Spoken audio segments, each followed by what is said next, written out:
Welcome to Columbus, Ohio, and tucked into this thriving downtown, the coolest, quaintest ballpark in the minor league. So run, don't walk. We've got a front row seat for you. Don't get caught at home. Welcome to Huntington Park on ASN.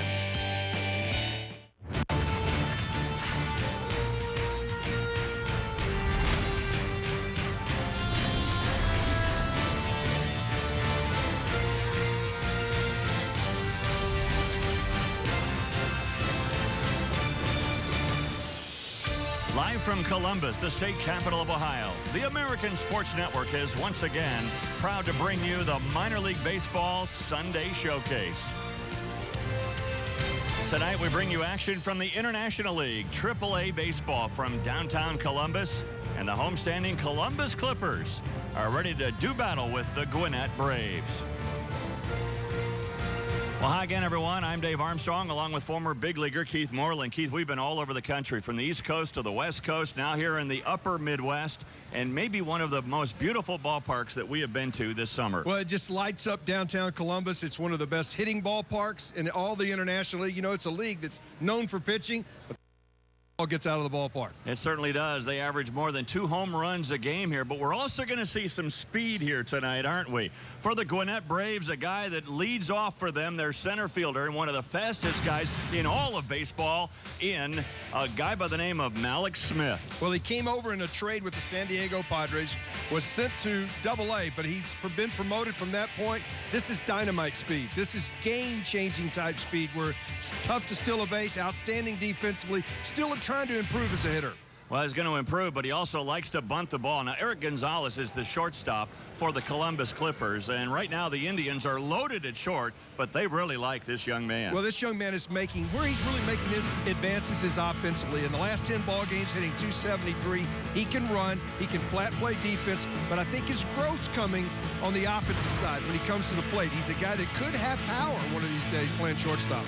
Well, again, against left-handed hitters, he has been electric. Eric Gonzalez, so a couple of stars that we'll be showcasing here tonight. And coming up, it's the first pitch between the Gwinnett Braves and the Clippers of Columbus. Stay tuned on the American Sports Network. Minor League Baseball coming your way.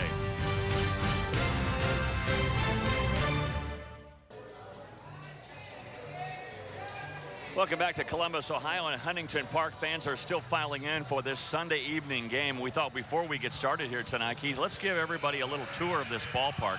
And you can see out toward left field that looks a little bit like Camden Yards, doesn't it? It absolutely does, and obviously at the top looks a little bit like Wrigley. Yeah, you recognize that for sure. And this place opened in 2009. It has been the ballpark of the year 4 different times. Nice little areas where they have suites. And then down the right field line, an homage to Fenway Park, is in the right field corner. They have their own green monster. And so when you look at that, and not only a green monster, but also some windows out there, which they say homage to the Knott Hill gangs. When you think back to the Redbirds of Columbus years and years ago, they used to allow kids to come to the ballpark, and if they were good in school, they got good grades, they could stand out there and watch the games for free, and that was all part of the Knott Hill gang. All right, that gives you a little bit of a tour. We'll continue our tour tonight of Huntington Park, one of the best minor league facilities in the land. Here's the Braves lineup, and leading off for them is Malik Smith, the guy we talked about. He loves to bunt for hits. Very fast, over 40 stolen bases on the year. He is followed by the son of a former big leaguer, Eric Young Jr., then Freddie Freeman. Look at that. A 2-time All-Star in the National League for the Atlanta. Getting a rehab start here tonight. Cedric Hunter is the DH. He bats cleanup. Then Christian Bethencourt, the catcher. He's seen some time in the big leagues. Then Todd Cunningham, Daniel Castro, and Luis Mateo. The defense for the Clippers, in left field, it's James Ramsey. Tyler Naquin is the center fielder. Tyler Holt in right. Siriaco is the third baseman. Gonzalez at short. Martinez at second. Moore at first. And Brett Hayes is behind the plate. On the mound for the Clippers, a guy who has absolutely persevered. This is Jarrett Groove. Well, he's done a really nice job, and you see his numbers. Got signed out of the Mexican League. Has really done an outstanding job. The one that jumps off the page to me, he's limited the walks, no question, but he's averaging nearly a strikeout an inning. He's a guy that just keeps battling. He comes on, he's not going to overpower you with anything. 4-pitch pitcher will zone. All right, so Grube comes in with a 5-0 record. And the Clippers are 9-1 when he starts, and the first pitch is fouled off the catcher, Hayes. Strike one to Smith. So here is Malik Smith, drafted in the 5th round by San Diego and then acquired in a trade by the Braves. Well, right out of junior college, he can slap the ball in other places all over the field. He slaps it the other way. He's trying to develop his bunting game. As you mentioned, he can bunt and do it well, but just great speed. This is a game-changing guy. If he can find a way to reach first base on a regular basis, he can change the outcome of a game. Hot shot on the ground. Gonzalez has got it. And a good, strong throw to first to get Smith. Now you go from one guy we highlighted to the other. This is beautiful. This can't be done much better. We get a chance to see this play again in a minute. You know, you guys got a great speed. You got to get rid of it. Well, you see Whitson, Bourne, and DeBrouwer are the umpires for tonight's game on a night. Temperatures in the high 80s, and could not be any better right now for baseball. And these fans are continuing to file in. Last night they had a standing room only crowd. They're expecting a good crowd again here tonight. Well, here is Eric Young Jr. His dad, of course, EY Eric Young, who played for many, many years in the big leagues.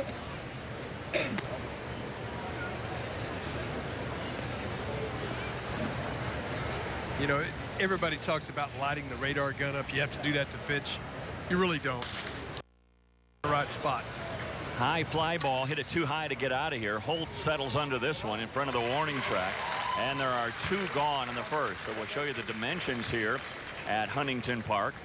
And when you look out toward left field, it's 325 into that corner.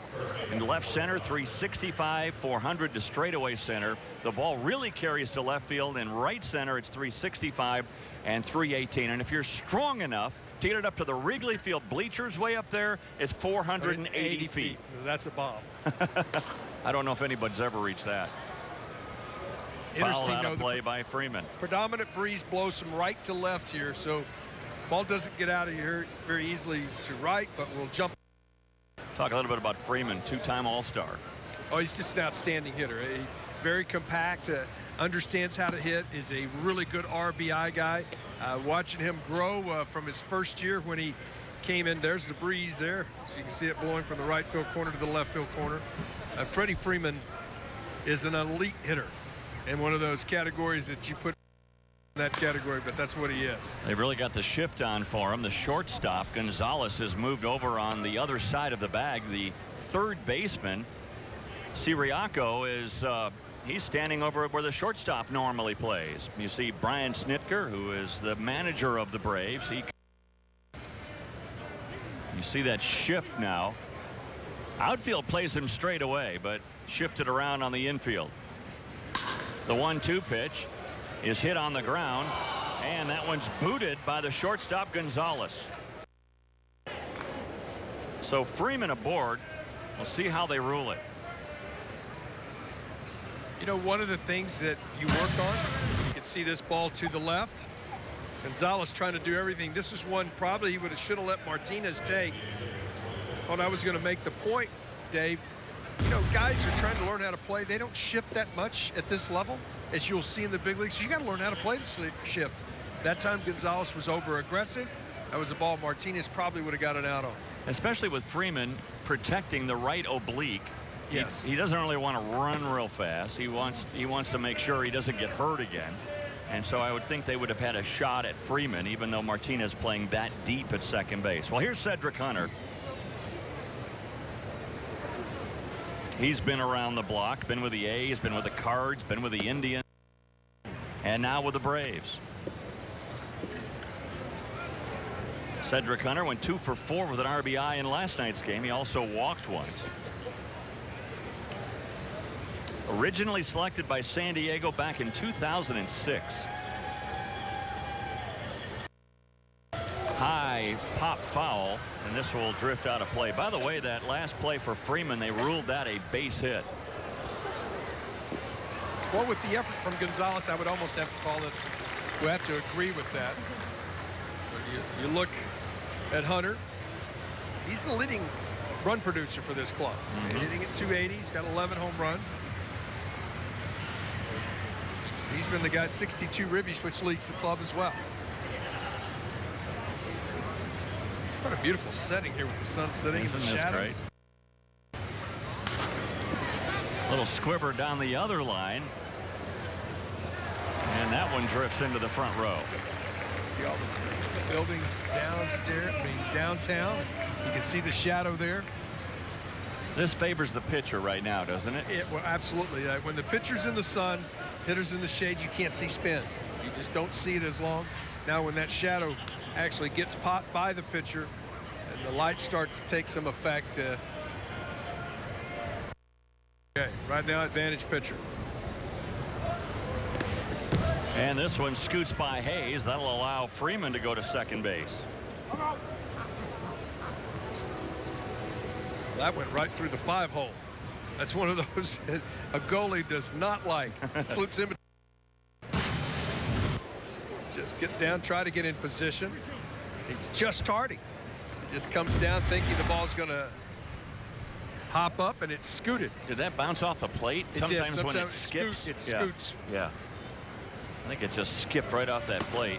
And now up high and outside, and a rare walk from Grube. He's only walked 14 this year and almost 50 innings pitched. Well, he did a nice job there. He was pitching around Hunter a little bit, fell behind, and then he had a runner in scoring position.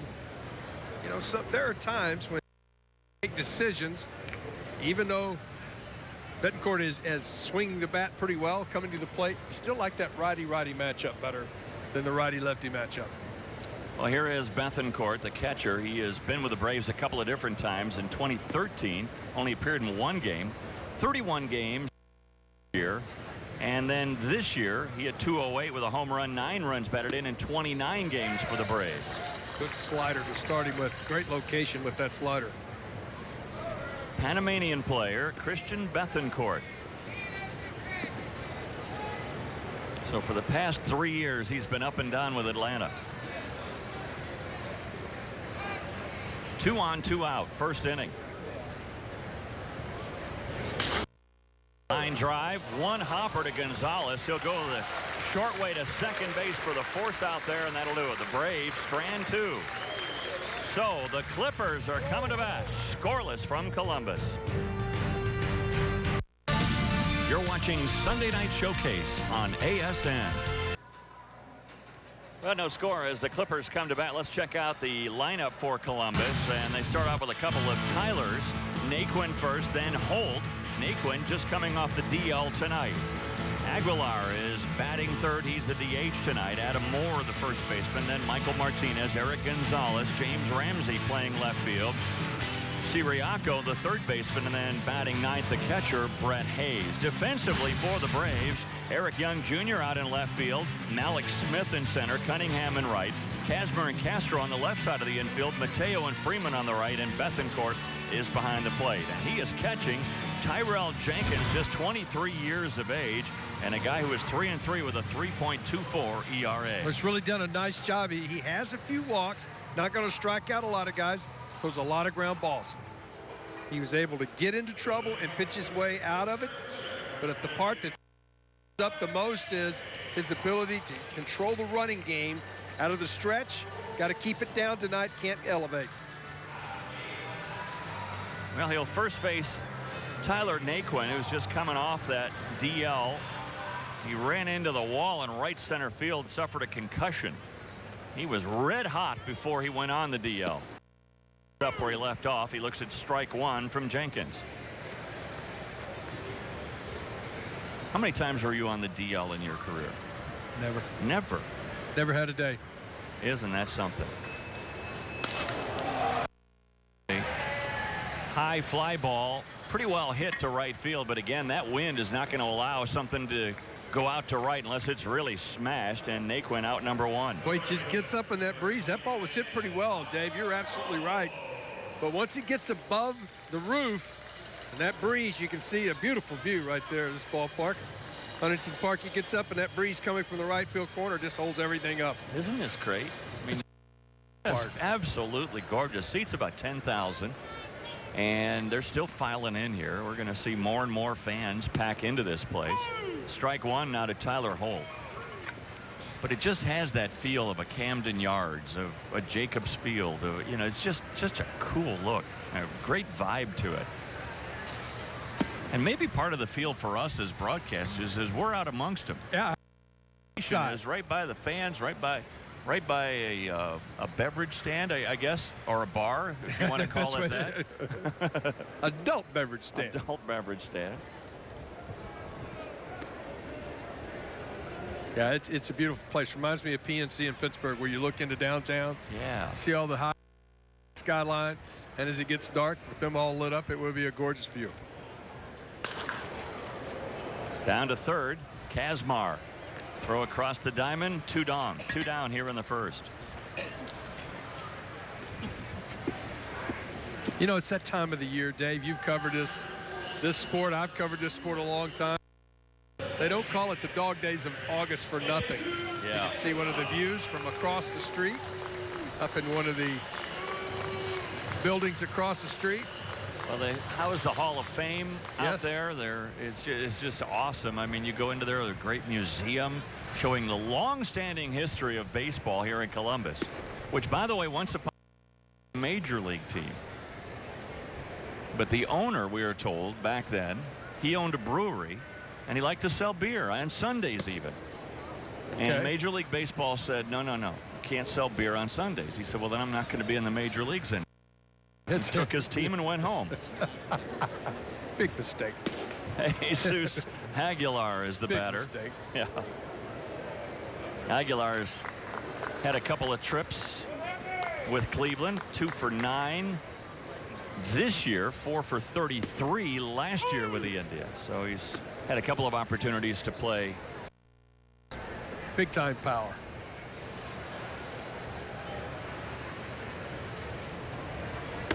Inside, that's ball 4 to Aguilar. Those big guys, you got a crowd, try to keep them from getting extension. Not going to allow anything out of the plate there, especially down in the count. First time that Jenkins has ever faced the Clippers.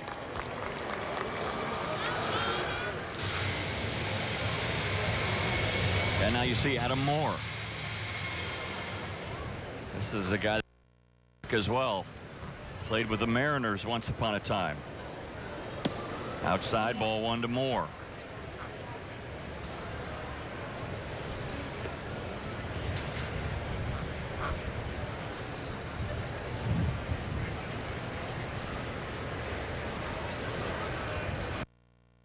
Getting back to those dog days. Now, both of these clubs in a pennant race to try to become the wild card in the International League. So with Columbus a 2-game lead right now between these two clubs. So a lot to play for here, but those dog days of August level, you know, what you're looking for at this point. If you're not having a great year, you want to, all right, I'm going to finish strong. That's what they're going to remember.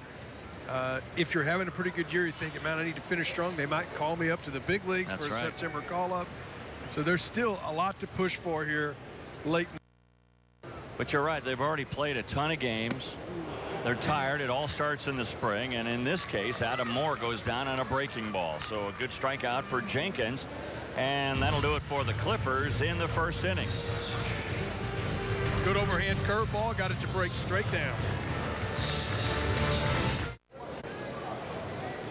Well, scoreless as we head to the second inning, and Keith, you touched on it. These two teams are fighting for a playoff berth, and we'll talk about that in a second as we go to the second inning. Sean Kazmar will lead things off, followed by Todd Cunningham and then Daniel Castro, all facing Jarrett Grube.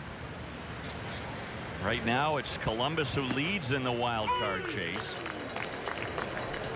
But this season still has a little more than 3 weeks to go.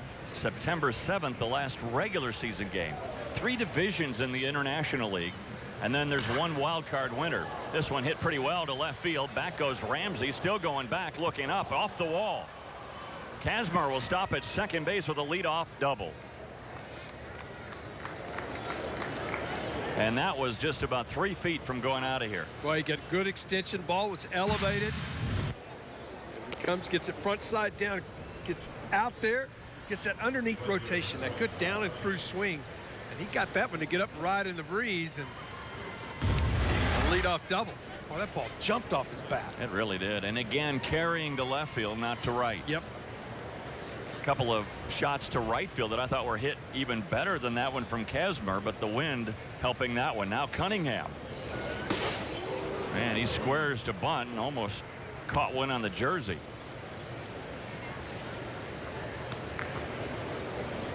Well, you got to move the runner here. Quality at bat moves the runner. You do it by swinging the bat, ground ball to second base or a base hit, or you bunt him up. But you need to move him up 90 feet. Get on the board first.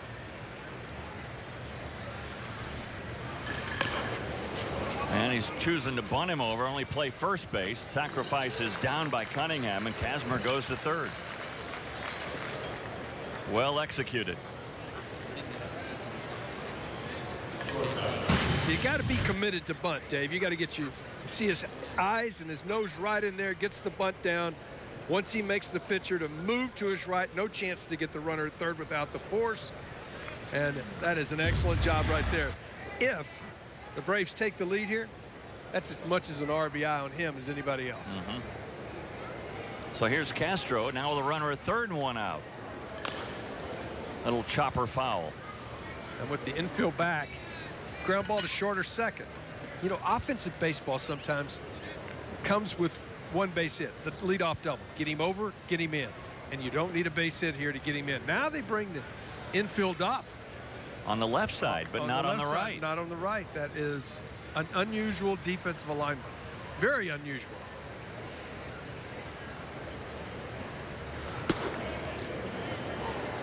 That really is. And if you're a hitter, aren't you trying now to push the ball to the right side? Absolutely. I'm trying to go the other way. I mean, if you see a defensive alignment like this, where they're in on the left side and they're back on the right, you're looking for a pitch that you can drive the opposite way. Ground ball to second, you're on the board. And that's exactly what he tried to do. Fly ball right field. Holt trying to settle under it. He comes in for the catch. Here comes the runner. Here comes the throw. Not in time.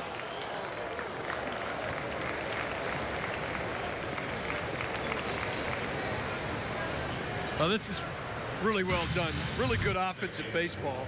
You can see the tag box here. The ball driven into right field. Holt does a nice job getting behind it. Watching young players. He's behind the ball. Gets his momentum headed to the plate. Throw just offline. Throw was going to be there in time to get the out. It's just up the line toward third base and no chance to get the out at the plate. But good offensive baseball for the Braves. So the Braves get a lead double. They bunt him over and then sacrifice him home with a fly ball. Now Mateo the batter. 1-0 in favor of the Braves. Fastball in there for a strike. Mateo the second baseman batting now with 1 in, 2 out, nobody on. And a big breaking ball from Grube.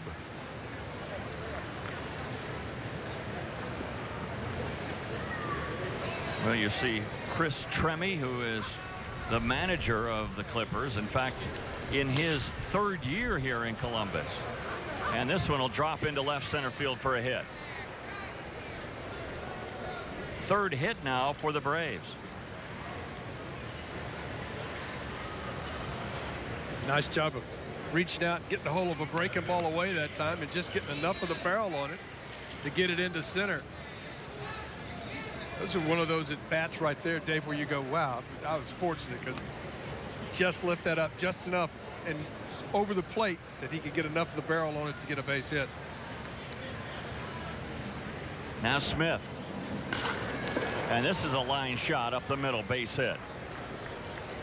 So back-to-back singles by Mateo and Smith, and the Braves are back in business.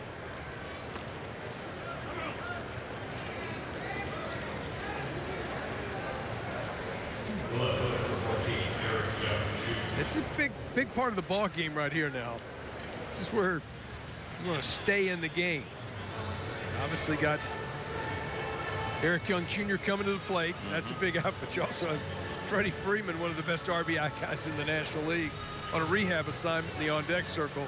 Now his timing probably not as good as it will be later in the year, but this is, you can make a little star on your program right now or your scorebook and go, You need to get out of here just giving up one. Yeah, big moment here for Grube, and Grube has had many moments in his career. This is a guy who has persevered, Grube. He started his professional career way back in 2004. First pitch catches the outside edge, strike one. He started in Tri-City. Then he went to Asheville, then Modesto, then Tulsa, then Colorado Springs, then back to Tulsa, then Tacoma, then West Tennessee, then Jackson, then back to Tacoma, Arkansas, Salt Lake. Finally, after 10 years in the minor leagues, Jared Grube got a shot with the Los Angeles Angels and pitched 2/3 of an inning. And then the Angels released him at the end of the season. He started this year in Mexico before the Indians picked him up as a free agent. And he really did a nice job in Mexico, just trying to continue that dream. 33 years of age, Grube. And I looked up the word perseverance in the dictionary, Keith, and it says steadfastness in doing something despite difficulty or delay in achieving success. That's baseball as a whole. There's a ground ball out to Martinez, and guess what? He persevered one more time. Jared Grube wiggles off the hook and gives up only one run here in the second inning on a sac fly to right field. This scores Sean Kazmir, and the Braves are on the board, 1-0 in favor of Gwinnett. In Columbus, Ohio, Monica McNutt. Hi, Monica. Hey, Dave. It is a beautiful night for some baseball. But prior to this game, there was actually a fantasy camp game that involved some former professional baseball players. I think on your screen you got a chance to see Lynn Barker in action. There's Joe Charbonneau and Carlos Baerga, just to name a few. In fact, later on, Fergie Jenkins will join you guys up in the booth. But the game, or the fantasy camp, I should say, is not quite over yet. They're upstairs in one of the suites having their closing ceremony where they honor some of the former players, and they make a note that they have partnered with the Ferguson.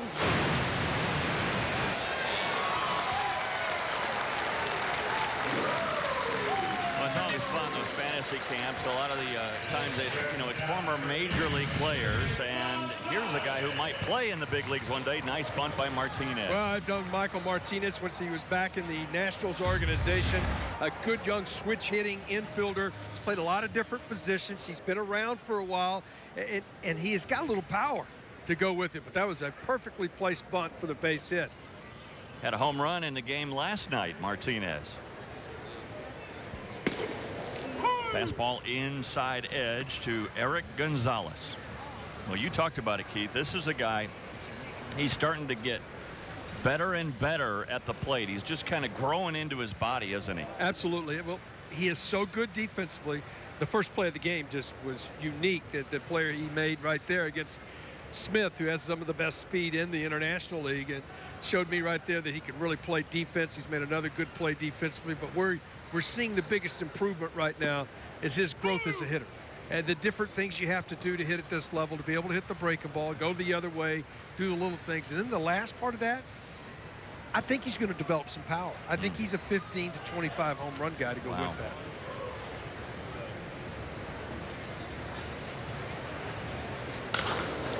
High chopper, and this will be a base hit.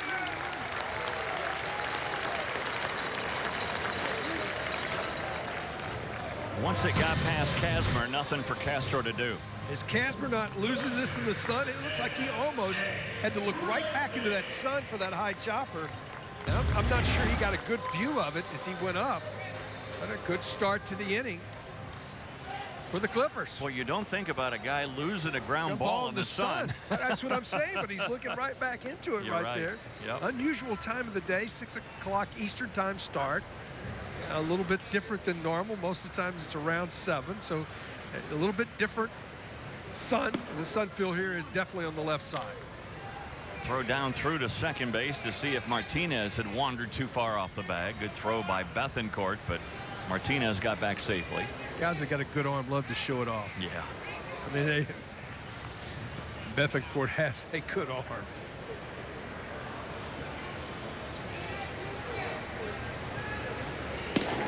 Again looking to bunt, taking a strike. 1 ball, 1 strike now to James Ramsey.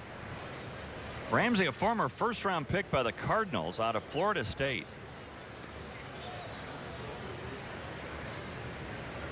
He was a star at Florida State. Absolutely. He was a really good player. One of the best players in the country in college. And a perfect bunt. This might go for a hit. In fact, the throw goes into left field. This will score Martinez.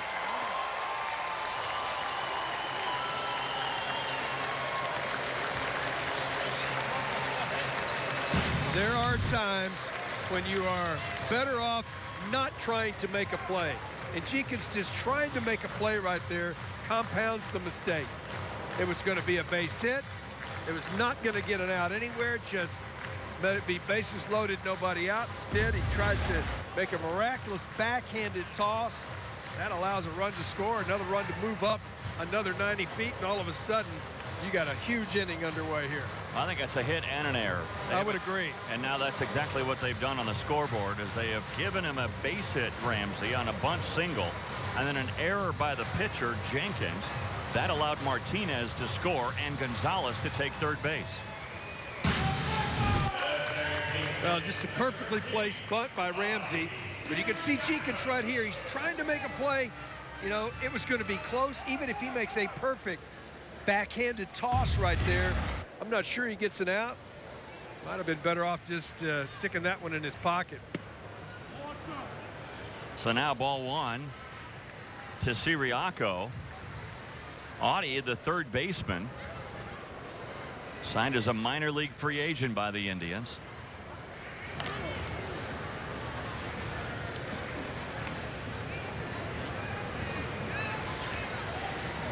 Siriaco started the year 0 for 20 before getting his first hit. 1 for 6 in this series. Infield in double play depth. Nobody out. And a fly ball hit pretty well into left field. Young goes back in front of the track to make the catch. Tagging at third, Gonzalez. He'll score. So a sac fly for Siriaco, and it's now 2-1 in favor of the Clippers. Well, everybody doing exactly what you need to do. Go back, make sure you got plenty of room right here if you're a runner. Don't leave early. Make sure the ball gets caught, and make sure you get across and hit home plate. One of the things, we've covered a lot of different leagues this year and different classifications of baseball. The one thing you do see, though, as you go up in class, is you see good offensive baseball, doing the little bitty things you need to do. We've seen both teams use the bunt and be successful. Both teams with RBI situations get it done. Yes. Better offensive baseball. Yeah, you're right. You know, the lower levels you go, guys don't seem to be good situational hitters. And they learn that. And good offensive teams are not ones that just have 10 guys that can hit 20 home runs apiece. They find ways to create runs and get the job done. That was a hit and run. Ramsey took off with a pitch. He'll go back to first. Fly ball from Hayes for out number 2. Ramsey did a nice job finding the baseball there on the hit and run. You take off, you know it's going, you hear the bat make contact. You got to find the baseball. He was able to find it quickly. Do you find the ball or do you find your coach? Well, it's hard to find your coach sometimes. If you don't instantly know where it is, you got to go to your coach instantly. You look back in if you can find it. Most of the time you have a feel for where it is. If you don't, then you got to find your coach. But a lot of times, if you have to look at your coach, it may be too late. Yeah, it might be. And don't look at the opposite players, because a lot of times they're trying to deke you. Absolutely. And every time they're trying to do it. Yeah. Like Castro, the shortstop on that play, probably goes down like it's a ground ball. Yeah, and you keep going. No, that's when you got to find your coach if you can't find it. Naquin, the batter. It just takes a little peek to find it.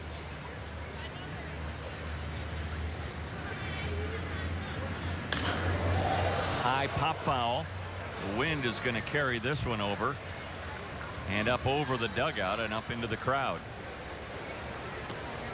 Well, you look at Tyler Naquin, a guy that just coming off the DL today. He has moved up to the number 5 prospect by the Indians organization, a first-round pick, 15th overall back in 2012. Well, he's a 5-tool guy. They feel like he's going to hit with power. He can run. He can throw. He's a guy that can possibly play center. Those are few and far between at times. Top 5 prospects in the Indians organization. They were telling us that what put him on the DL, that concussion, his head collided with the wall at the 365-foot marker here in right center field. And they said he was going full speed ahead and crashed into the wall.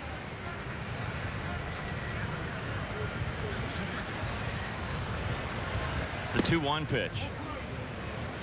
Ball 3.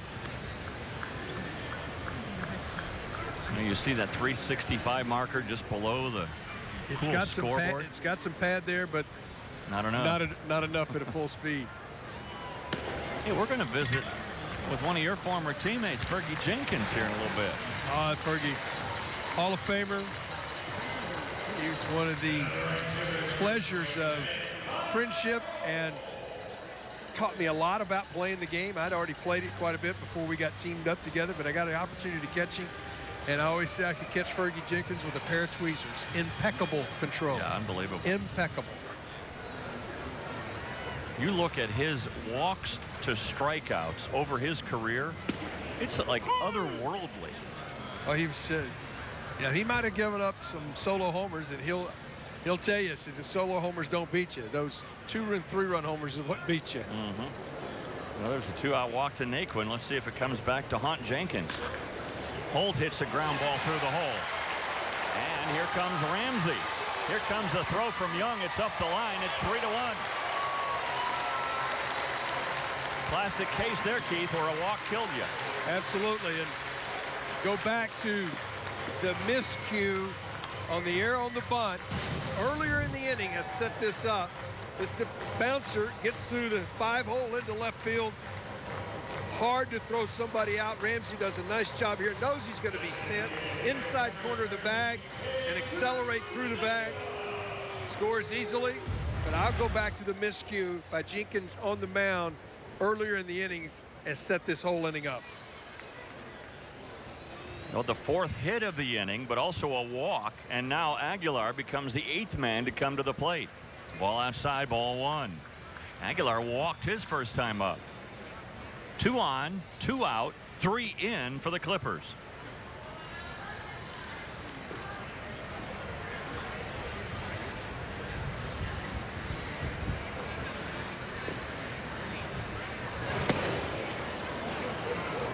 One 1-0, 2-0. You start pitching from behind on a regular basis. Hitters at this level can set on pitches in certain spots, won't swing at anything else, and they'll get good, consistent swings. Ground ball up the middle, but Mateo had him shaded that way, and that'll do it for the Clippers here in the 2nd. But the Clippers get 3, and they lead 3-1. Well, they do it. They take care of it right here. This is a great execution, and just a mistake right there leads to the first run of the ball game. Hey fans, you ready for your team your way? Check out the all-new AmericanSportsNet.com. Great storytelling, including a great feature on Tyrell Jenkins, the starting pitcher for the Braves tonight. So check it out. The all-new AmericanSportsNet.com. This was a guy who could have gone to Baylor, chose baseball instead. Now here he is in the AAA, and only 23 years of age. Yeah, was a really good football player. Had a great opportunity to play with RG3. Still good friends with RG3. Yep.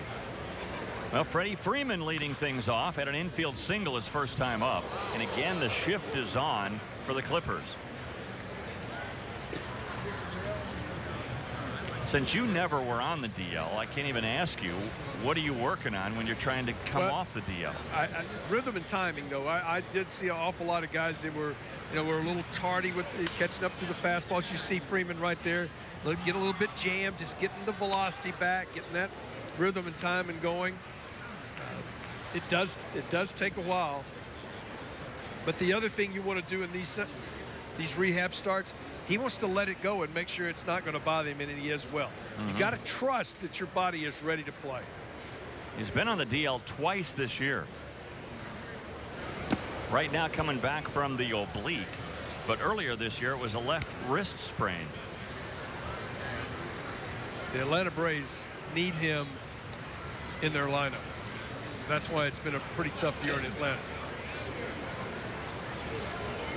Again, a two-time All-Star in the National League. Got in front of that one.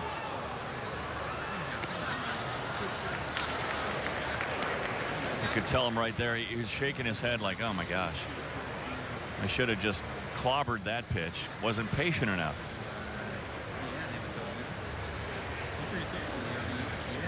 Well, that's why you see how many times he pulls the ball. That's why there's a shift on right now.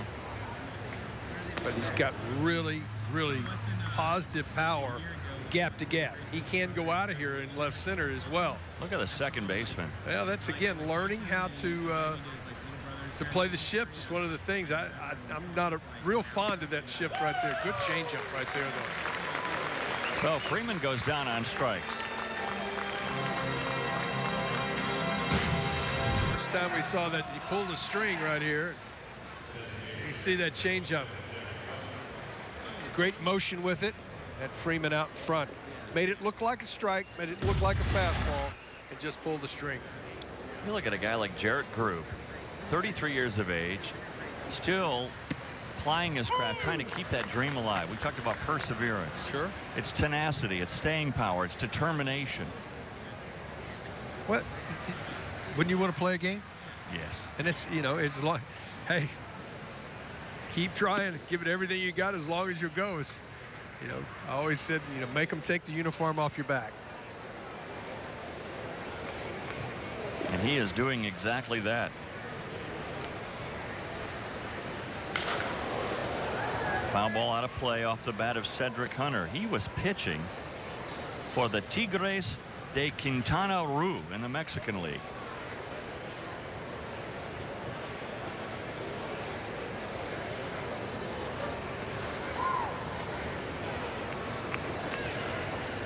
Ball and 2 strikes to Hunter. Swing and a miss, and down he goes. Back-to-back strikeouts for Grube. This is a great location with his slider. You want to drop the slider as you're a right-handed pitcher on the back foot. Watch the back foot of the hitter, his left foot back. Watch it come down, drop it about on his back foot, get him to swing right over the top of it. Left-handed hitters see that ball so well, they just can't catch up to it. It looks good until it disappears. Yep. Now Bethancourt. That one just missed. Ball 1. Bethancourt hit into a fielder's choice his first time up.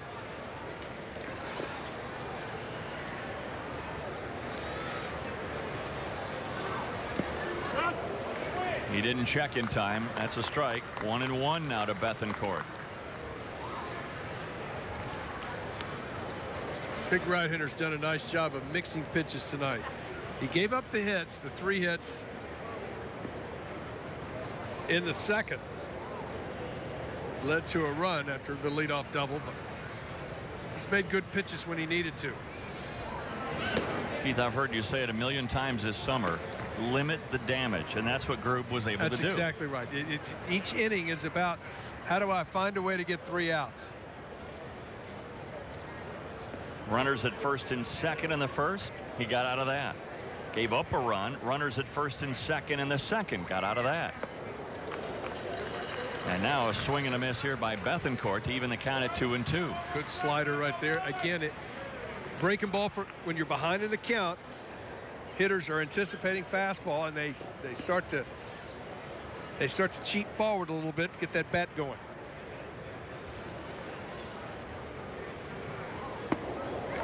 Did he check? He did. Full count. You know what I want to ask Fergie Jenkins? I want to ask him about playing with the Harlem Globetrotters. Oh, absolutely he did. Yeah.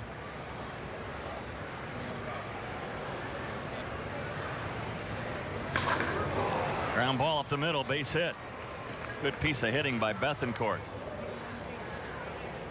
Well, I like the fact that he attacked him with the fastball too. Put it in a spot that the hitter might make an out with. If he hits it firmly, it's only going to stay in the ballpark. That's exactly as a pitcher too. 2 outs, nobody on. A 3-2 breaking ball that you walk the guys. I'd rather go after him and attack him with the fastball. Just put it in a spot that he can't leave the park and see if he doesn't get himself out. Well, here's Kazmir. He almost had a home run in the second inning.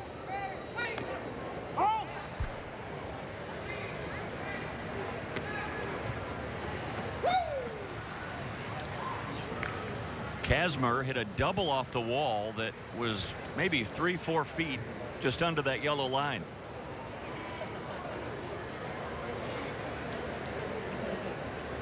Kazmer's hit 3 home runs this year. Bethancourt a catcher, but they're still keeping an eye on him. The Braves have had at least one guy on every inning. First and third, they had 2 outs and nobody on, and still able to mount some type of rally. Slow roller up the middle. Gonzalez has got it. He'll step on the bag, and that'll do it. Again, Grube wiggles off the hook. And we go to the bottom of the third. We'll visit with Hall of Famer Fergie Jenkins. That's coming up next here on ASN.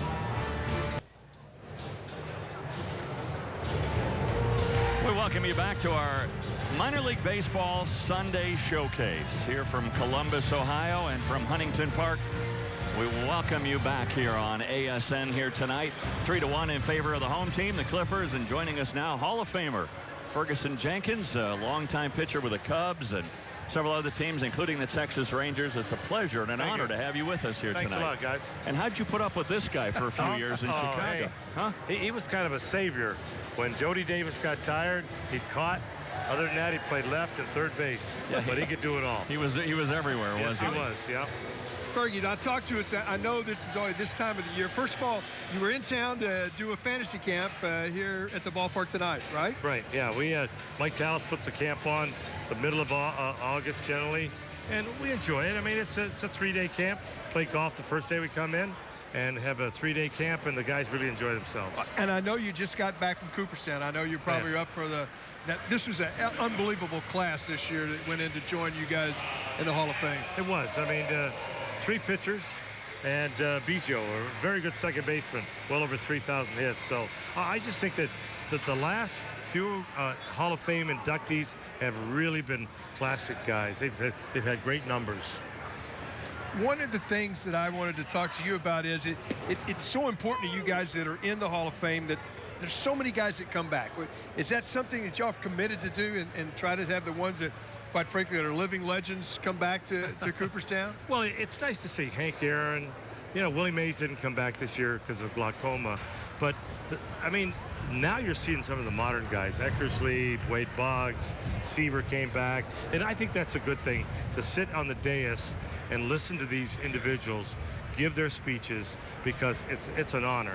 You have 15 to 20 minutes to thank who you want and then sit down. But it's just the fact that getting inducted in the Hall of Fame, that's a super club to be in. Absolutely. It is. You know, 1991 is when you got the call, Fergie. What was that day like for you when you knew you were going to be inducted into the Hall of Fame?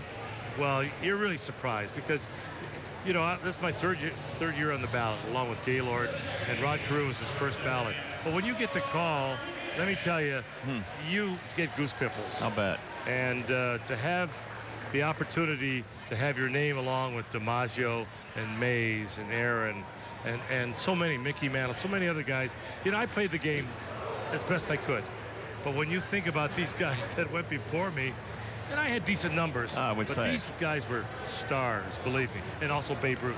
You had almost 300 wins in your career. 5 years, you had 20 wins or 6 more. years. 6 years, sorry. I didn't mean to shortchange you there. But 1971, you won that Cy Young Award. Almost won it a couple of other times. Yeah, I was close in my first year, 67, and then again in 74 with the Rangers.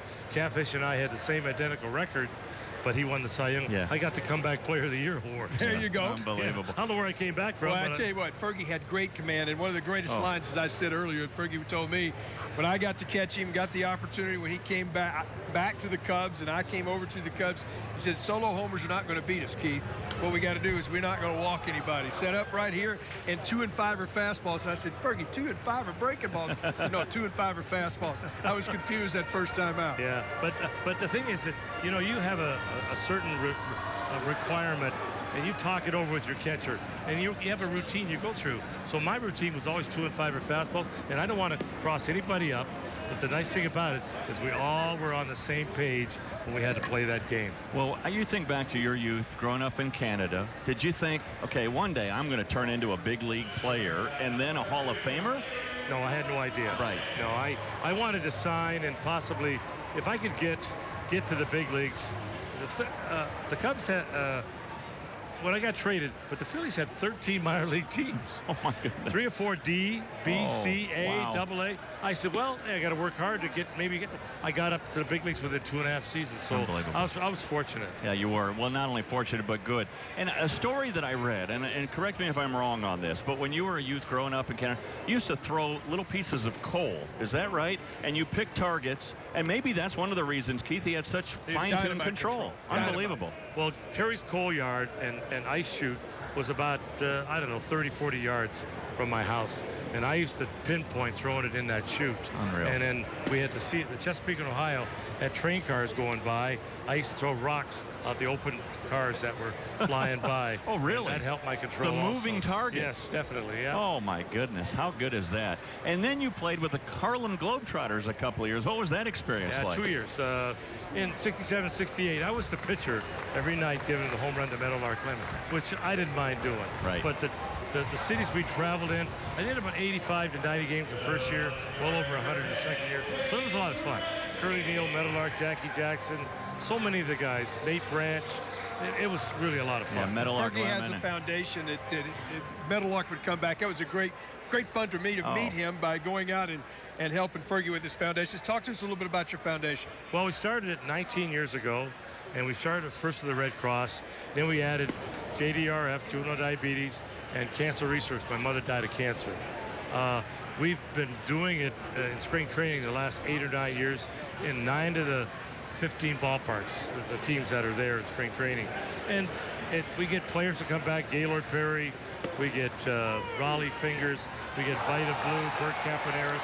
So many guys volunteer their time to really support my charity. And I think it's sensational. Jody Davis is another one. Absolutely. Next cup.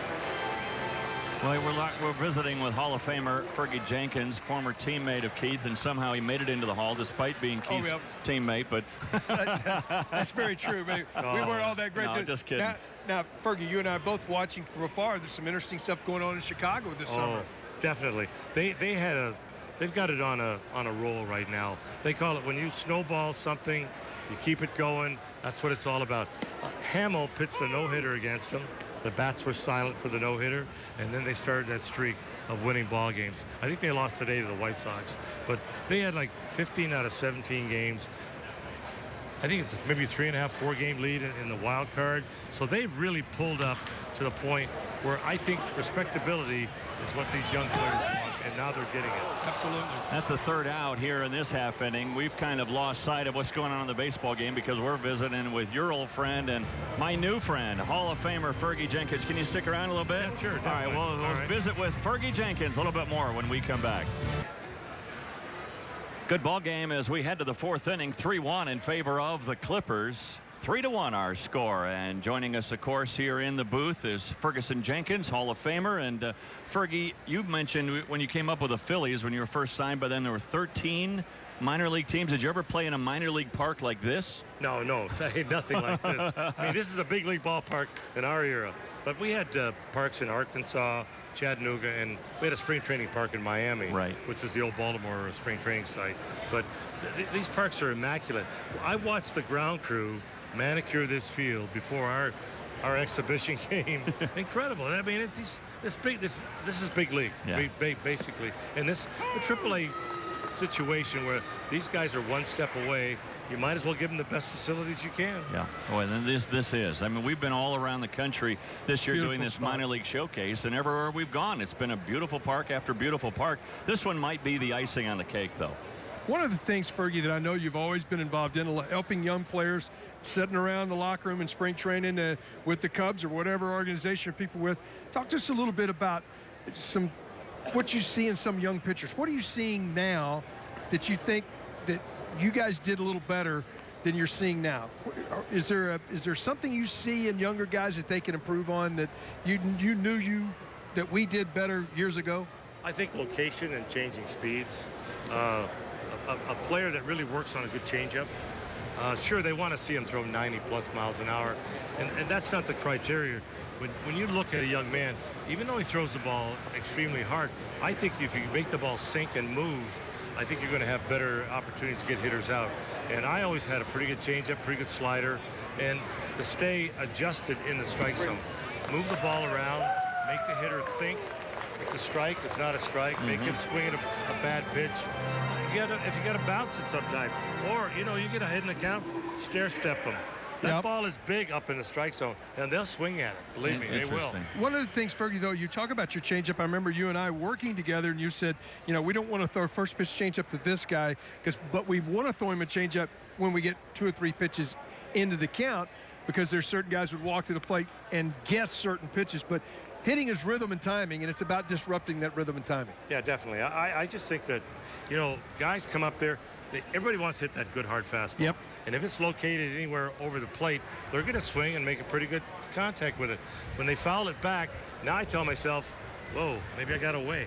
Yeah. So now I want to change speeds, maybe pitch hard in or go low and away with maybe a cutter or the slider. But changing speeds is, once you learn how to do that on a continuous basis, to make these guys not take a good hack at you, I think you're learning how to pitch. Why is it we don't see more complete games? When you pitched, you average 30 complete games a year. Now, if a guy has 1 or 2, it's a big year for him. Well, I think the manager gives that opportunity to go out there. In the National League, I was able to bunt and hit the ball. I think put the ball in play, help myself. But I just hit think home runs. Yeah. Oh, he could do. Yeah, absolutely could hit. My opponent a lot of times was either Gibson, Drysdale, Marichal, Seaver, Carlton. They were going to go 6 innings. Yeah. Right. So their pitch count wasn't one that they had to look forward to seeing. So when you had an opportunity to go out there, you got to pitch exactly what they're doing. Give up very few runs. Try to win a ball game, especially late, because you don't want to give up runs late, because, that puts your bullpen in the hole. Were you ever on a pitch count? No, never. Never even knew what a pitch count was. Well, the biggest thing, a lot of times they would say, hey, in spring training, we want you to give us 2 innings, 40 pitches. Give us 3 innings, 60 pitches. That was about it in spring training. At the end of the spring training, my last start, I tried to go 9 innings. So that opening day, regardless, pitching Pittsburgh, Parc Rio, Montreal, where it's cold, or Chicago, or Shea Stadium, New York, I had the ability to go out there and throw 9 innings. Well, on behalf of all of us baseball fans who never had the opportunity to ever even dream about playing in the big leagues, I want to say thank you for your years of service in the big leagues, but also what you're doing post-career with your foundation and everything else. You're a class act all the way. Appreciate it. Thanks, guys. Yeah, thank you. Thank you. Right. Thank you. Ferguson Jenkins. See you. All right, dude. Great to see you all. Yeah. Thank you. Isn't that amazing? Good stuff. That'll be a base hit. Take care, guys. Take care. Thank you. Have Hall a good of evening. Famer Ferguson Jenkins, folks. Doesn't get much better than that. He is a great friend that we really got to know each other later in his career when he made his return back to Chicago after spending all the years with the Cubs. And that was my first year over. We both originally started our careers with the Phillies, and as I nicknamed him then, Pops. So it was always great to have Fergie around. Learned an awful lot about baseball from Ferguson Jenkins. Keith, this is the first time I've had a chance to meet him. I would just describe him with one word: class. Oh, very much right? so. I mean, just meeting him, it's almost like meeting royalty. I mean, just the way he carries himself. And he was a great teammate. I mean, he was a great leader. For the things that he did for the young guys when he came back over, he, not only would he lead by example, as you said, going out and throwing a complete game, and never even hesitated about throwing 125 pitches in a game. Right. But it just is stuff what he did in between and during batting practice. How do you, as a pitcher in the outfield when you're shagging and doing things, it's just teaching the other guys how to go about playing the game professionally. I feel bad about shortchanging him on the number of years he had 20 or more wins. Wow, 6 times in his career. It's just incredible. Yeah. Some of the numbers. That was a treat. Thanks for introducing me to your friend. Well, and his foundation is doing a lot of lovely work. There's no question about it. You can find it online, and most of their fundraising opportunities come during the time in Arizona that spring training's going on. If you do nothing else, folks, and you want to look up Ferguson Jenkins, look at his stats. And you'll see the complete games. You'll see the number of career wins. You'll see all of that. You'll see the fact that he won a Cy Young in '71 and that he had 2 other times where he finished second in the balloting and probably should have won at least one of those other 2 years. But I think what's going to really stick out and what did in my mind when I looked at it was the number of walks versus the number of strikeouts. He hardly ever walked anybody. Oh, no. This is what I was talking about. 3-2 pitches. You could call a breaking ball as a catcher, as I did many times, and he'd shake off the fastball. He was going to attack the hitter. He's just going to put it in a location. I may give up a base hit here, but I'm going to keep it in the ballpark.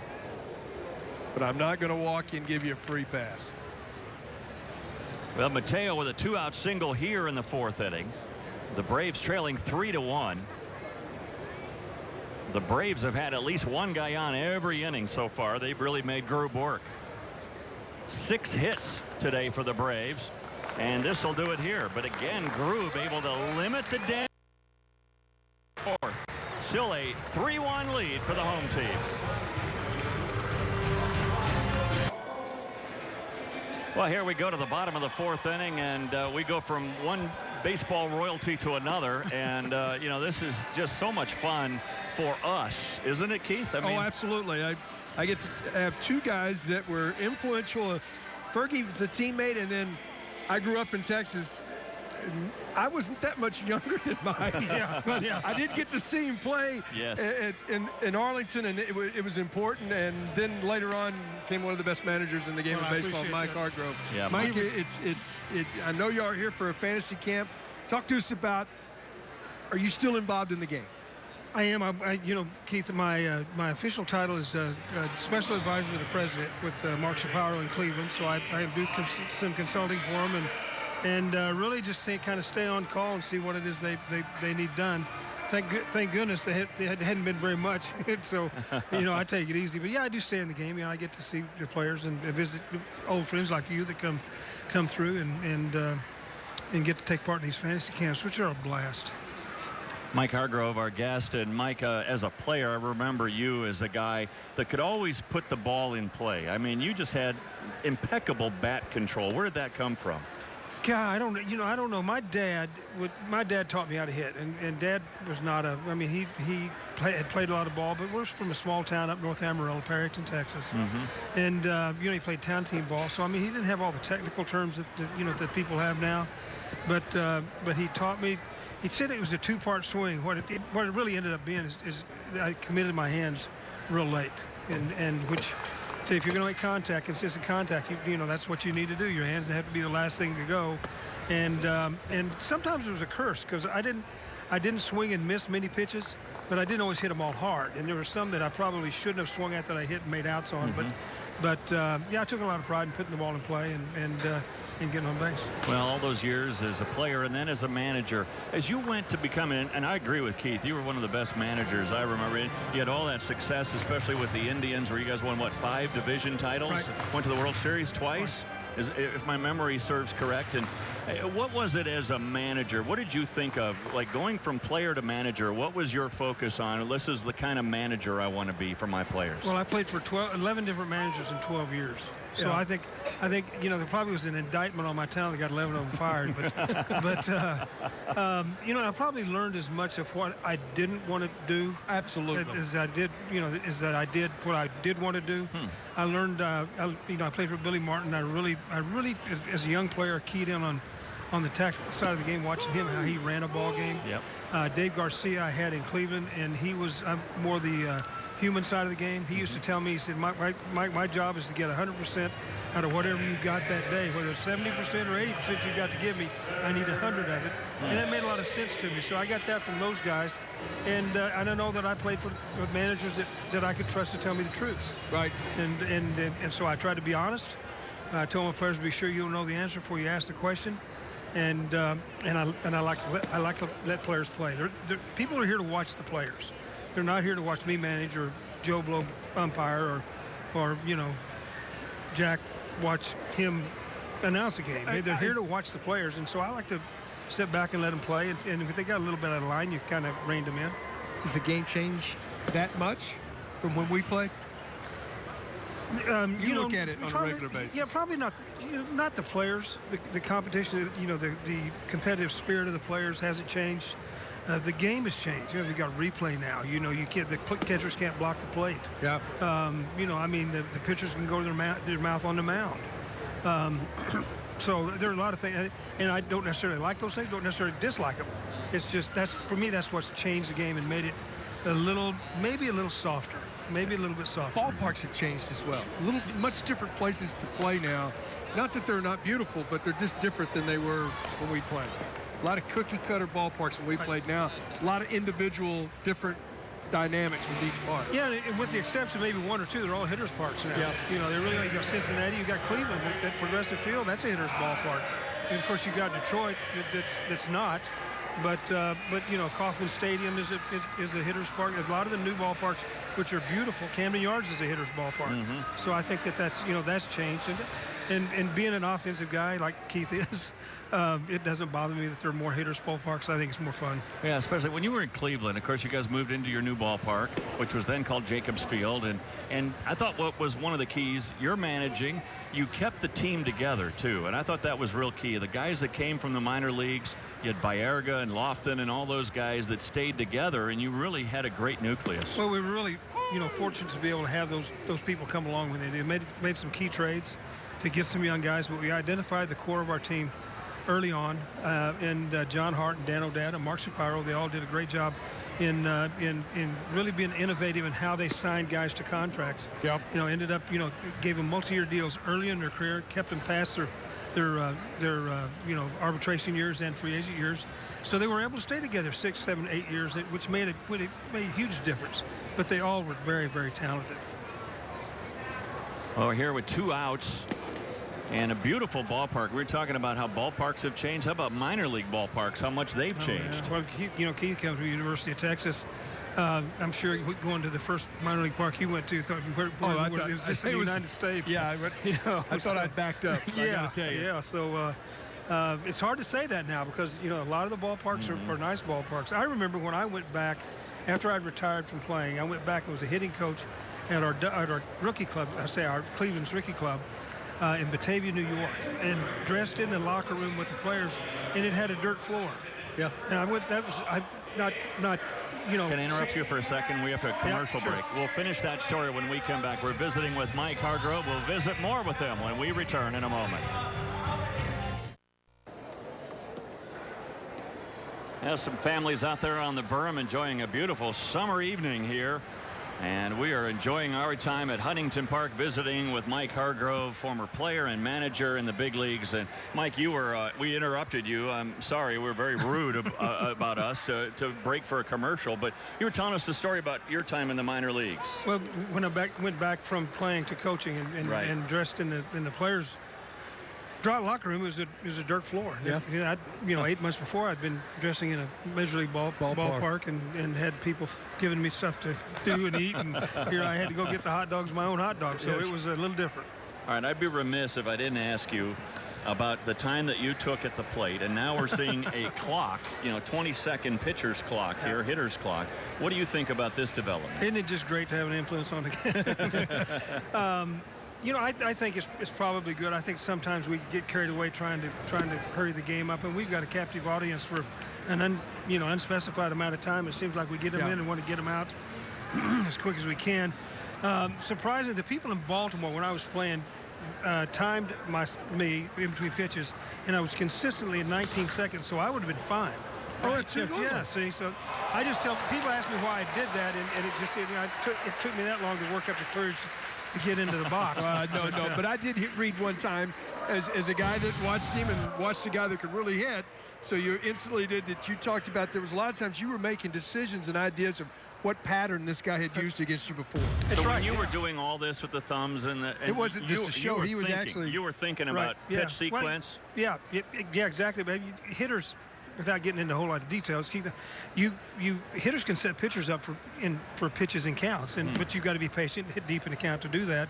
And that was my way of just giving me some time to process what the pitch was, what the count was, what his out pitch was, his strike pitch, all these things, and to get the percentages to where they were 80-20 in my favor. and then you went cripple shoot. So you looked at each at bat sort of like a mini chess game. He makes a move, I make a counter move, and I know kind of what he did in the first inning, and then again when I came to bat in the fourth. Right, except I got myself in checkmate way too often. I didn't know. Not really. Well, those young guys are the ones that used to bother me. When you get me a veteran, you go, I have no idea what this guy's planning on doing. Yeah, that's the truth. That's the truth. How about you hit a ball and you hit one ball in a spot you've never hit it all year long, and there's some young kid playing out of position and doesn't have to move for it. And you go, how's that possible? Yeah, in maybe a little stronger terms, don't you? Well, Mike, it's a pleasure to visit with you. All the best to you and your family, and thanks so much. Thanks so much for joining us. We really appreciate it. Mike Hargrove, Hall of Famer in our minds, no question about it, is both a manager and a player. And I know you fans up in Cleveland certainly appreciate his contributions as a special assistant to the president of the Cleveland Indians. And many of you are still thinking, why in the world did he ever leave Cleveland as the manager?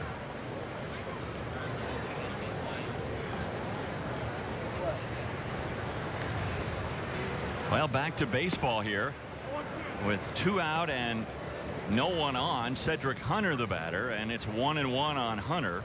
Let's see if Grube can work through a 1-2-3 inning for the first time here tonight.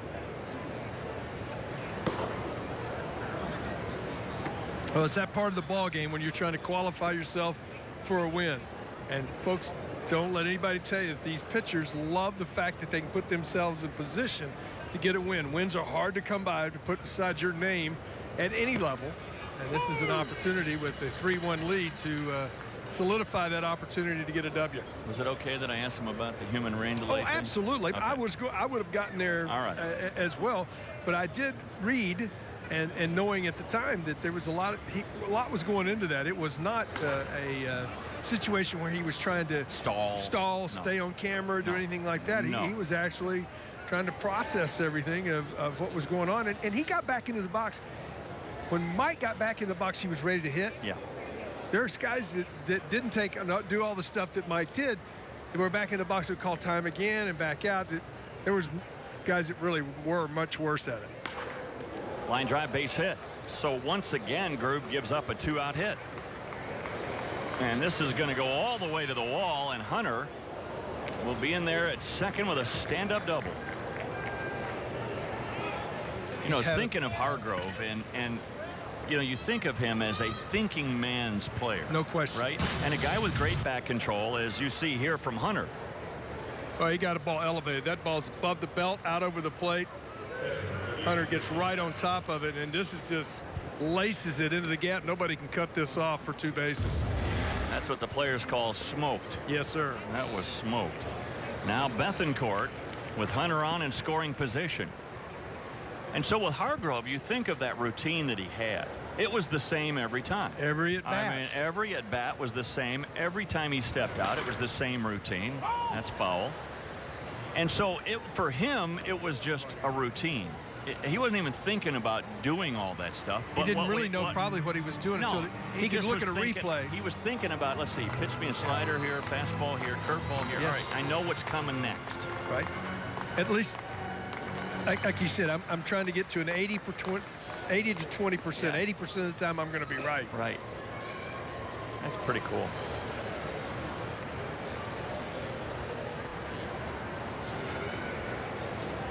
Bethancourt is 1 for 2 in the game.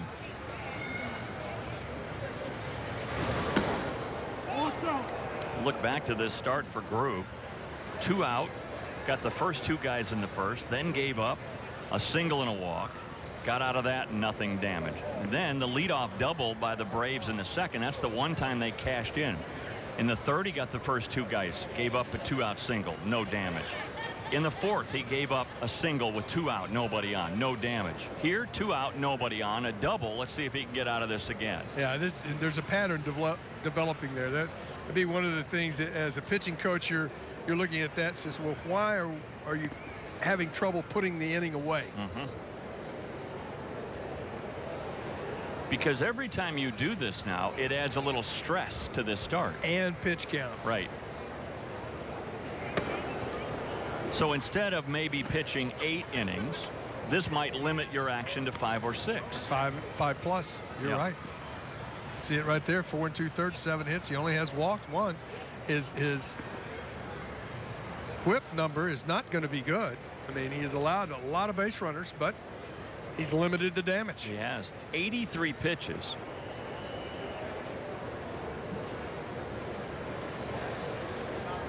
I'd be interested to know, and I don't think there's any way for us to go back and track this, but how many of those 83 pitches came after 2 were out? Well, just going back to the first, more than half of his pitches in the first, more than half of his pitches in the third, probably not in the fourth because he got a quick out there, but there's been 20 to 25 pitches. At least. Yeah. Yeah, so he could really be here in the 5th inning at 60 pitches. He could.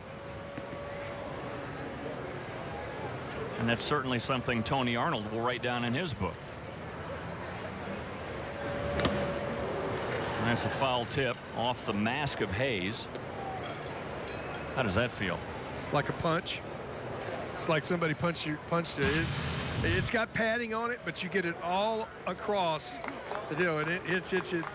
No question. That's it. Look, it rocked him back. You. Yeah. It rocks you. Oof. You look up sometime and that mask is bent. That tells you something. Really? Yes. Oh, man. Better than your face being bent. And now a full count to Bethencourt. Well, excuse me, that was a full count. That's ball 4. Game on the line right here. No activity, though, in the Clipper bullpen. Nope. I feel like we should almost do this game for free tonight. Great ballpark, great night here in Columbus. And we got to talk with Ferguson Jenkins and Mike Hargrove. 2 great guys. How good is this? We're going to find out more about this ballpark as the night goes on, though. What a beautiful setting. Swing and a miss by Kazmir. Kazmir 1 for 2. He scored the only run for the Braves. He got a changeup that stayed up his first time up, and with a 1-2 count, ripped it into the gap in left center. I've been tried to crowd him since then. Dave, inside with the fastball and throw breaking balls when he's down in the count.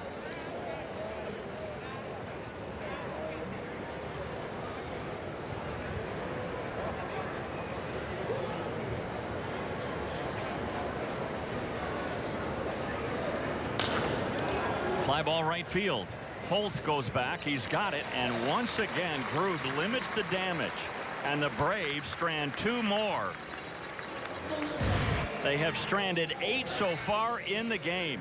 Holt with an outstanding play for the first out of the inning.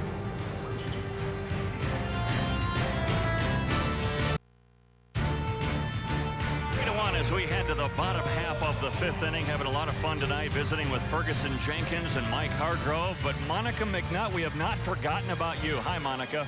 Guys, and I know we've been gawking over the wonderful architecture of this park, but just like a lot of the parks we've been to this year, the food here is fantastic. On Monday nights, it's Dime a Dog Night. And then over on the right field top level, a $25 ticket. That's your entry and an all-you-can-eat buffet all game long. Woo-wee. How about that? Where's that located, Where is Monica? that again? Yeah, wait, we need to move our broadcast booth over to that location. Anytime we hear the words all you can eat, we're in. Yeah, we're in. Absolutely. You know, they always say the guy that makes the great defensive play leads off the next inning. How does that happen? It hardly ever happens, but when it does, like it has here, we like to point it out. Here's Tyler Holt. He has an RBI single in this game. He's 1 for 2.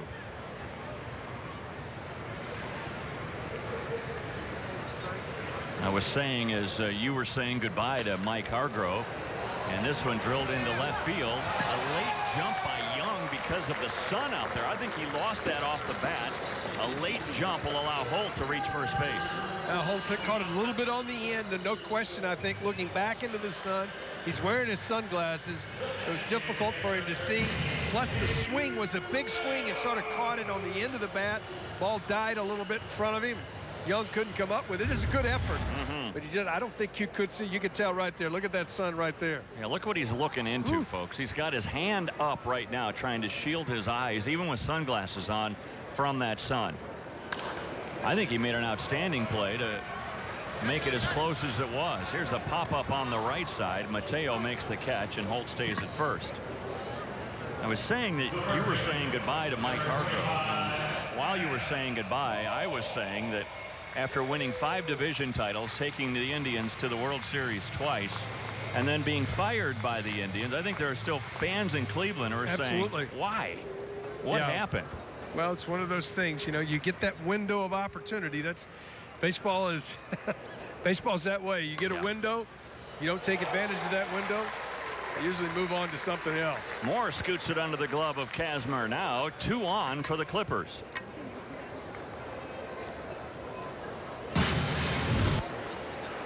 This ball just by Kazmir, tries to get to it. You can see playing fairly deep at double play depth. Just could not cross over and get to it, just out of his reach. 6th hit of the ball game. Well, the Braves have still out-hit the Clippers 7-6, but it's Columbus in the lead 3-1. Again, we're at Huntington Park. Don't forget, these two teams are fighting for that wild card. Columbus right now in the driver's seat, but a long way to go. 2 games can disappear in a couple of nights. Oh yeah, especially you start to get this time of the year where a lot of road trips are 2-day trips, especially early part of the week. You're trying to get everybody in the division, home and home here down the stretch within your division. There's 3 divisions of the International League, so you know, you can drop a couple of games in a heartbeat. There's a chopper to Mateo. To second for 1. That's all they'll get.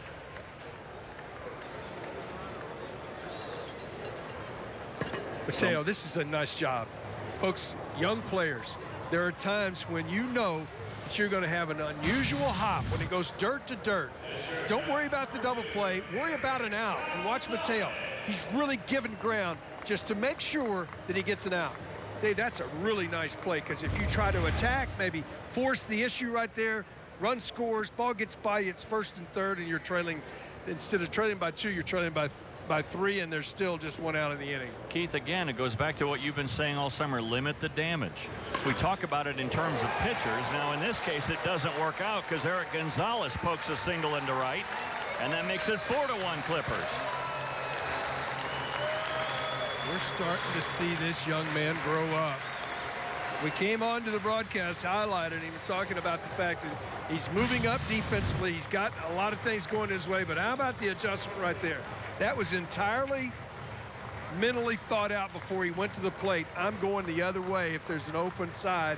They were holding the runner at first, and he just shoots it to right field. That's good education. That's good growth and maturity as a hitter. Martinez goes 1st to 3rd. Gonzalez on at 1st with his 2nd hit of the night. He's been aboard 3 times with a walk as well. And a fastball on the outside edge to Ramsey. Ramsey 1 for 2 in the game. He scored a run. We probably should introduce the pitcher for the Braves. That's Vin Mazzaro. He's been in now for a couple of innings. He retired the side in order in the 4th. That's when we were talking with Mike Hargrove. And now Mazzaro in trouble here in the 5th inning. He's already given up a run with runners at 1st and 3rd and 2 out. There's one slapped on the ground, bobbled by Castro. Throw to first, still in time. Castro was going to the bag to cover on a stolen base, and he still makes the play. Well, it just takes a little bit of an unusual hop, but he's right there. He didn't panic. That's the other thing. Find it, find my target, get it out. Say happy birthday, Chris. Oh, no, I had, but it's good to see him. Mike, I had.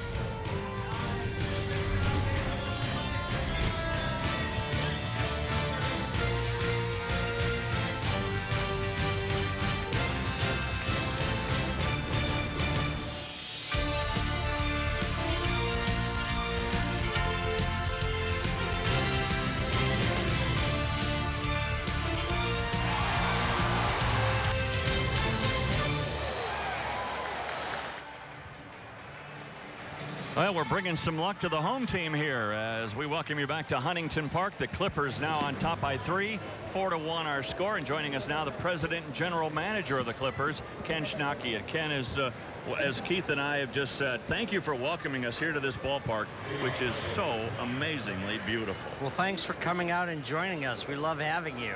And thanks for the compliments. Yeah, we've been very fortunate. You know, this ballpark, there was a great deal that went into it. We had 2 themes. One is we wanted to build the next Camden Yards and not another Comiskey Park. Gotcha. And then we wanted to build an outdoor park where baseball is played. And so when the architects came in, we had a great team from 360. They worked with Turner Construction and Nationwide Realty. They started to unfold some old blueprints from other parks, and we said, no, we're not going there. And we wanted to build in these tributes to the iconic parks in our country. So, you know, that's our mini green monster in right field. It's 22 feet tall. You know, in Boston, it's 37. The knotholes in that fence are the old knothole gang. You know, people that used to go to the old wooden ballparks and look through. The fact that you can stand on the street and look in underneath the scoreboard, AT&T Park in San Francisco. You don't see it. The backdrop lowers mechanically. And there's only 2 backdrops in the country that raise and lower. The other one's done by hand, and it's on Staten Island, so you can see the New York skyline. So when we go on the road for long trips, we'll lower that, so the views into the ballpark from the intersection out there are really neat. Oh, they are. And then there's our Camden Yards building shifted to the other side, and our tribute to Wrigley Field, the bleachers on top of the building. 480 feet. You got to get it up there. Yeah, no one's hit it up there. Now, some may say they have, but nobody has. I was going to say, we talked about that earlier, 480 all the way up to the bleachers, and those kids are safe. They don't have to bring their gloves. They don't have to bring their gloves. Yeah, terrific stuff. And you talk about that, paying homage to Camden Yards out there, but also a fantastic museum, and Columbus has a great history of baseball. We do. Baseball goes back to the 1880s here in Columbus, and we were even a major league team there for a little bit before the American League came into being. How about that? So, yeah, I mean, you go out there and we have a bar top that's like 2,000 linear feet, and underneath it are nothing but pictures of all the players that have played here in baseball cards, of many of them. So it's a great tribute, and the replica and the memorabilia we have hanging on the walls, it's really one of the best Hall of Fame tributes you'll see in any ballpark. I love what you've done with the downtown and revitalization of downtown. Just look at the skyline. It's just beautiful while you sit here. You see Nationwide Arena over there. The thing you won't remember, can't appreciate, the other side of that, our left field building on the other side of Neal Avenue, that was the far western point of the old Ohio State Penitentiary, which was a famous Civil War prison. So it stood here for many years. It was an eyesore in the middle of town, and it took a long time for the community to get together to bring that down and develop this arena district. And it's just a fabulous part of Columbus now. So, Ken, when you got together with the architect, did you have all of this in mind? Was this, I mean, I know this was a big part of your vision, but did it come out even better than maybe you had envisioned? It's every bit of what I hoped it would be. I mean, the architects, they're so talented in what they do, and the 3-dimensional drawings and the ideas that they brought to the table that even enhanced it. And said Brian Ellis and his team at Nationwide Realty did a fabulous job, and then Turner Construction took those blueprints and they made them come to life. Yeah. Well, we want to thank you from a broadcast standpoint, giving us an open-air booth. This is awesome. I'm glad you guys are out here. We actually have a couple of radio announcers, some of the older stogies. They don't like being outside. Oh, this is beautiful. But I think it's fabulous. Yeah, it's fabulous. Absolutely. Now, and a part of all this, this is a community affair. It is.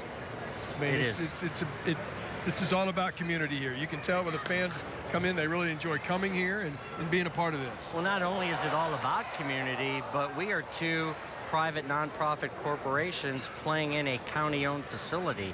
So our mandate is affordable family entertainment, and we've been able to do that. We're now in our 39th year, and I'm in my 39th year. I started when I was 2.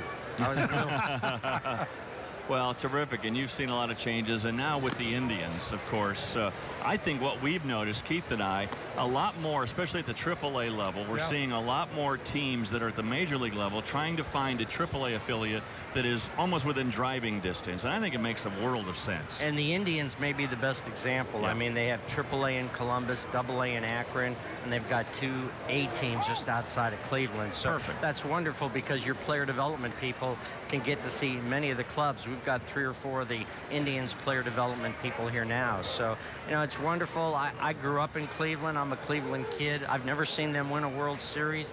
I'd like to do it in my lifetime. Yeah, well, absolutely. I mean, we had the pleasure of having Mike Hargrove here, Ferguson Jenkins here, so we want to thank you for that.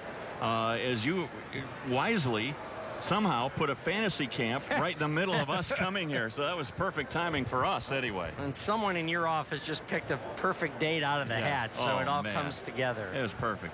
Unbelievable stuff. Well, thank you so much for inviting us thank here. you. We have really enjoyed our stay, and please invite us back. We'll come back anytime. Well, you know, that all has to do with how the team performs. I always say, anytime you're with me and you win, you're welcome to come back. But when you're with me and you lose, then you kind of drop down the ladder a little bit. We'll try to hold on right I here. know you can hold the lead for me. We haven't jinxed you yet. No, thank you. All right, thank you, Ken. Best of luck. And Thanks to for all coming. your staff, thank you. They've been more than cordial. Wonderful. You know, terrific facilities here. And we've talked a lot about the exterior of the facilities, but the interior as well. It's built for television. I mean, our guys are so thankful they didn't have to string cables all over the ballpark. This place is fantastic, folks. If you come to Columbus and you want to see a minor league game, put this on your bucket list. Huntington Park in Columbus, Ohio.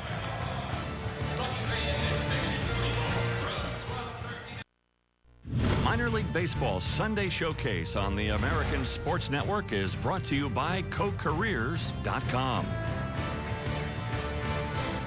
Well, I've got another new pitcher here, and again, we talked about the family atmosphere here in Columbus, and man, they're enjoying this, especially with the home team winning. And we have another new pitcher in Jason Hirsch, a guy you're familiar with, Keith, and a guy that used to pitch at Oklahoma State University in Stillwater. Carrollton, Texas, and Stillwater, Oklahoma. That good fastball. He's a guy that's his best pitch. You saw it right there. He's got the great ability to control his off-speed stuff. In and out with the fastballs. Not going to really overpower you. Has a straight change, slider, and a curve.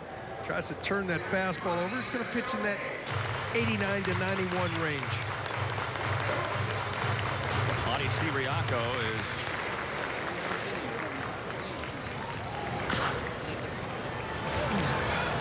the batter now, and he rolls one to third base.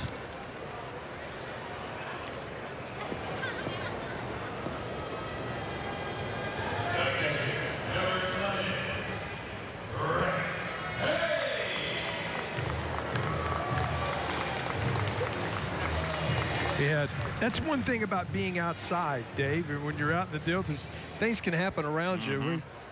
We weren't sure what Had happened. a gentleman fall down behind us and knock a trash can over. So we're sending paramedics that way to make sure that he's okay.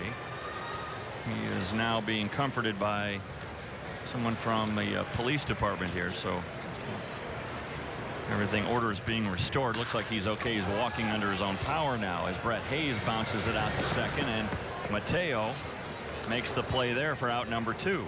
Well, your job and your team's trailing is come in the game, pound the strike zone, keep it down, and get quick outs. And he's done that at this point.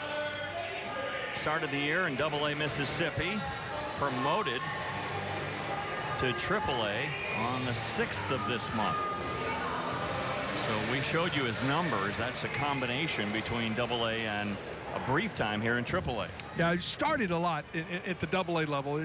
He was a guy that was getting the opportunity to start. They're going to come out of the bullpen here.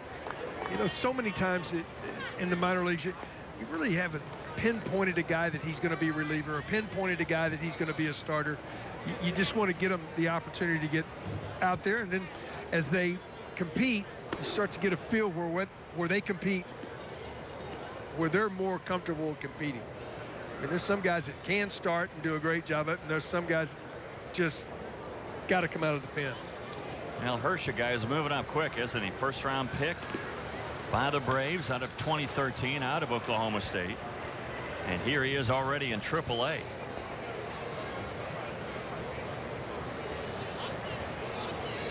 He began the year as the number 12 prospect in the Braves organization. He got the Braves Phil Niekro Minor League Pitcher of the Year award last year. Yeah. Fouled out of play. So Hirsch is definitely a guy that you're probably going to see at the next level, and probably pretty soon.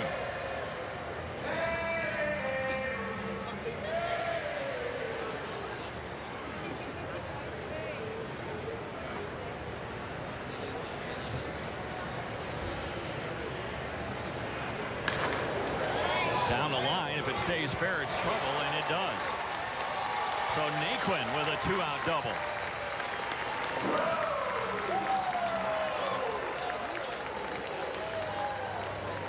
Now this is really nice hitting right here. You're behind in the count.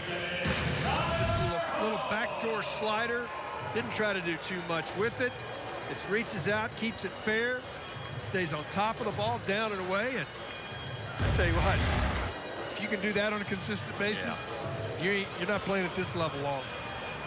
I think certain guys have to know what they're good at. Naquin's a guy that can just have great bat control and do things like that. He doesn't have to hit for power. No. Just get on a lot. Show that you can handle pitches and do what he just did. Now here's a guy who has 2 hits tonight in Tyler Holt.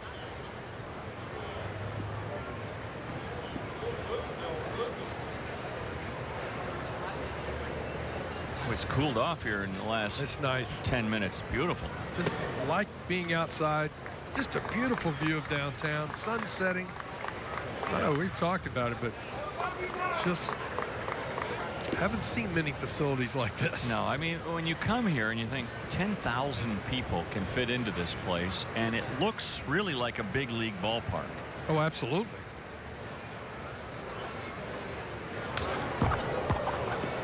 I mean, the only thing that doesn't make it a big league park is the fact that it doesn't seat 40,000. It didn't have an upper deck. Yeah, it doesn't have the big upper deck, but everything else is big league. And you wouldn't want 40,000 seat stadium for a minor league park. This is a perfect size. I'll tell you what, if I lived in this area and there are over 1 million people that do, I'd get season tickets, man. This would just be awesome to come out here on a summer's night. Whoa. Smoked up into the crowd, and someone made a great catch. That's why you bring your glove. How about that? Nice catch, young man. Sign him up. Protecting everybody. Take a bow. Look at that. Nice play. He had his head up, too. Paying attention to the game. Beautiful. See that lady over there? She's, oh, thank you. Thank you. Thank you. Thank you. And the kid in red's going, I'd have had it. I can't believe it. I should have had that. That was smoked up there. All right, watch the batter now. And this is one as a batter, you're going, oh, don't hit somebody. Yeah, look at that. Oh, okay. All right. Nice play. Yeah, what are you squeamish about? Of course I'm going to make that If that play. was fair, you're out. Little chopper out to Castro. And that'll do it. So the Clippers are gone in the 6th inning. To the 7th we go. Good ball game. 4-1 our score in favor of Columbus. Well, sadly, our summer of fun on ASN comes to an end next week. It's our final minor league baseball Sunday showcase, and we'll be in Greensboro, North Carolina, where the Grasshoppers will be entertaining the Hickory Crawdads. Who wins in a battle between the Grasshoppers and the Crawdads? Well, Grasshoppers don't like to swim that much, so I think crawfish may have the upper hand, but let's see. If the crawfish get up on shore, you never know. That's right. Well, here's Giovanni Soto in his 39th appearance of the year. He comes on in relief of Jarrett Grube, who went 6 innings and scattered 7 hits. Gave up only 1 run, though. Didn't have his great stuff, but I really did like the way he competed. He couldn't really put away too many innings, but he did finish, qualified himself for the victory, gave his team a great opportunity to come away with a victory. Now the bullpen needs to get 9 outs. Smith, tough play. And once he ran by the first baseman Moore, there wasn't really anything you could do. It's over. With that speed, it was absolutely over. Look at it. He chops this ball down. Now watch this explosion right here. He's at full speed right now. Right now. And there's not much you're going to do about it. Okay, going out of the baseline there. Yeah, the baseline is defined. The box is 3 foot either side of the line that's in the outer side of the box. Okay. So if you go 3 foot in, you're in the inside. You can go 3 foot on the other side. Absolutely. There's nothing. In fact, that's just intelligent base running. And now you got to worry about Smith over at first base because he's a guy that definitely can steal a bag as Eric Young comes in. Young, by the way, 0 for 3 in the game, robbed of a hit his last time up. And that's why when you look at Malik Smith, that's why they say speed doesn't go into a slump. It doesn't. Never had a bad day. Because he didn't hit that ball hard at all. He just hit it where no one could make a play. Not with his speed. Just outran it. With me running, Moore would have had all day to make the play. And you look at Smith this year in the combination of the 2 places he's been, almost 50 stolen bases. There's a strike. And it's 2-1 now to Young.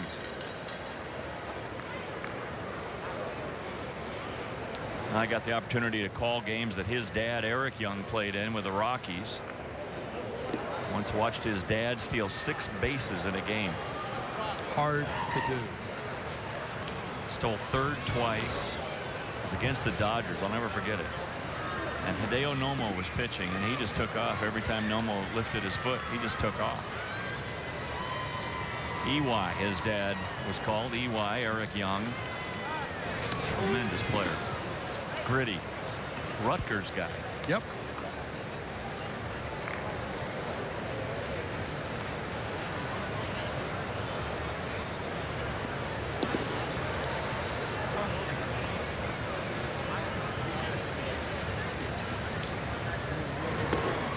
Eric won the Silver Slugger Award for the best average for a second baseman in the National League in '96. That was the year of the Blake Street Bombers when they had 4 guys hit more than 40 home runs. I can't remember how many runs the team scored, but it was unbelievable. Well, that's when we found out that there may be a humidor involved at some point. Yeah, there's a walk to Young. So Soto has come out of the bullpen and given up an infield single and a walk. Well, just like that, tying run comes to the plate. It's Freddie Freeman.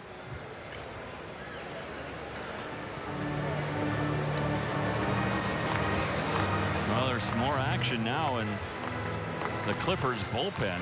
So Soto, lefty against lefty. Going to leave him in for this batter, but he better get an out here. Now what do you do with the shift when you also want to try to get a double play? Well, you've got to stay fairly close. Shortstop will not go too much further away from second base. He'll be in basically right behind the bag. It's not as big a shift as you would have with nobody on base. And the second baseman will take all the throws. From a ball hit off the end of the bat for Freeman to the third baseman, shortstop will be covering. So it's actually going to be, it would be a 5-6-3 double play opportunity. And this is going to prompt a visit. Don't want to come in out of the bullpen and struggle with command. Tony Arnold, the pitching coach, and a one-way conversation with Soto. Armstrong is up and throwing. That's Sean Armstrong, no relation. At least not that I'm aware of.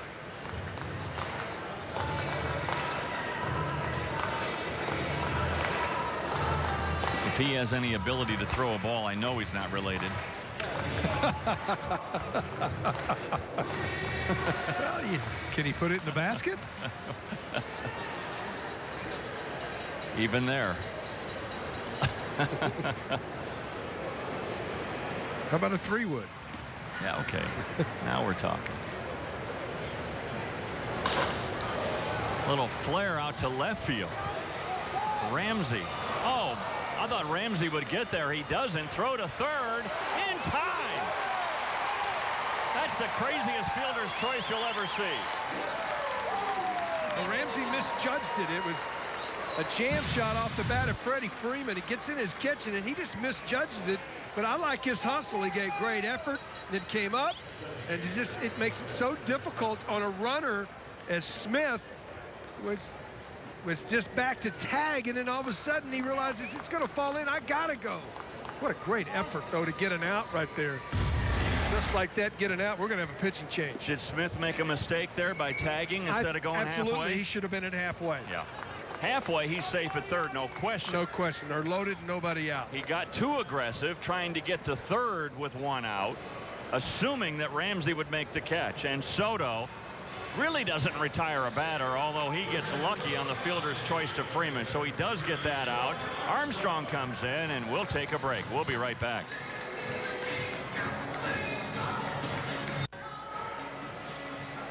Four-one ball game, and as a runner, there are times when you have to analyze a play. And right here, Smith, instead of staying right where he was there halfway, goes back trying to, push the envelope a little bit because he thinks the ball's going to be caught. Instead, he catches himself out there, hangs himself out to dry as he has to go on the ball that falls in. Instead of having bases loaded, Dave, and nobody out, now first and second, one out. That is a gigantic play, and it's just trying to make a play by tagging when just play the game. The game will give you certain things. Just play the game. So here is Shawn Armstrong with his 41st appearance. Good ERA overall. Well, that strikeout total for 44 innings work is phenomenal. 44 innings of work, 69 punch-outs. So this stuff's electric. He's got something that's getting up there in a hurry, and he's got a good breaking ball to go with it. So Cedric Hunter, switch hitter, comes up from the left side now. He's already doubled and walked in this game. 2 on, 1 out when there really should be the bases loaded, nobody out for the Braves.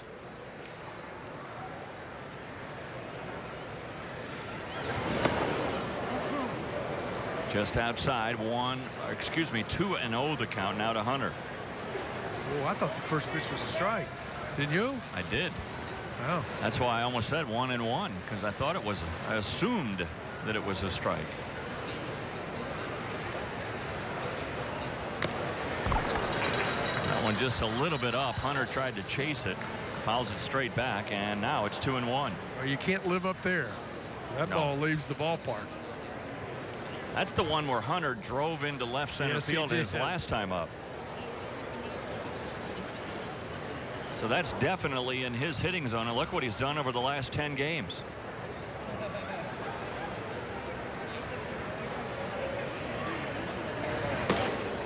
Down and in, 3-1.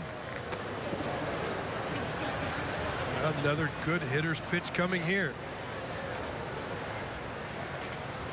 You can set on one pitch in one spot right now.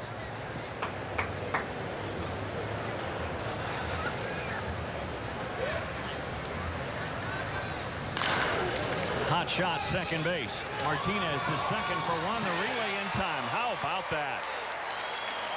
All the forces were working against the Clippers, except 2 big defensive plays, a play from left field, and then a double play to get him out of the jam. And it's stretch time here at Huntington Park. And the Clippers still lead by 3. A beautiful skyline here of Columbus, Ohio, the state capital. We're here for the Minor League Baseball Sunday Showcase. And what a showcase this is. Huntington Park. We have been just thrilled to be here. And you see the skyline of Columbus, and man, oh man, what a joy and a pleasure as we go to the bottom of the 7th inning. 4-1 in favor of the Clippers, and we go to Monica McNutt. Guys, I don't quite remember the Cotton Eye Joe dance, but as you can see, fans here at Hudson Park have a blast. And as you remember talking to Ken Schnacke, the owner, it's not just about this park, it's about the community. So they take extra effort to make sure they celebrate the heritage of the people in this area, both past and present. They have various themes nights. like German Village Night, celebrating German heritage, African American Night, where they celebrate the Negro League's Italian heritage, and even breast cancer, prostate cancer, and Mother's Day, where they wear corresponding jerseys in the various colors to celebrate each different group. Terrific stuff. They do honor not only the present but the past as well, and even their name, the Clippers, is paying homage to Christopher Columbus. Oh yeah, and this goes back a long way. The Columbus Clippers have been a part of quite a few different franchises. The Yankees For a long time. Yeah. You know, they were known as the Redbirds way back when. Yeah. And now here they are as part of the Indians, which again, we pointed out with Ken Schnocky. We were talking about how more and more we're seeing, especially at the AAA level, Sure. teams getting closer to home with their AAA teams. But it's just easier. You know, when they're at home, the front office personnel can go back and forth. They can take a real good look. There's a lot of people want, you know, they may trust the people they have in the organization, Dave, but they like to put their own eyes on it. So, Sure. I mean, you know, if you're an evaluator, you can't really do it from video. It's much better to see it in person. Here is Jesus Aguilar. He's 0 for 2 with a walk in the game. Off the handle of the bat. That got in on his hands, and a little pop out to Freeman. 1 out here in the 7th.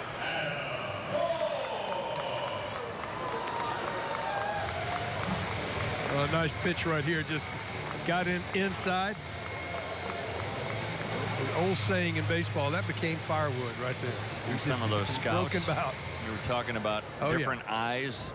There's always eyes on you, isn't there? Oh yes, and I know you're a step away from a big league club in Cleveland and Atlanta, but there's other teams here, and they're always watching. And you're one telephone call away from being a big leaguer, and you've got to understand that each night and go out and perform and do the things that you need to do. Just keep doing what you're doing. The job situation will take care of itself. Here's Adam Moore.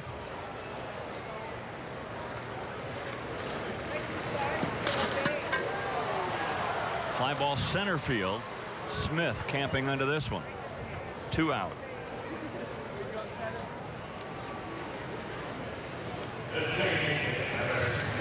You know, last week we were at Pensacola, and there were times where it was hard to watch the game because you're looking out over the wall at the bay. Oh, yeah. And the boats and all that.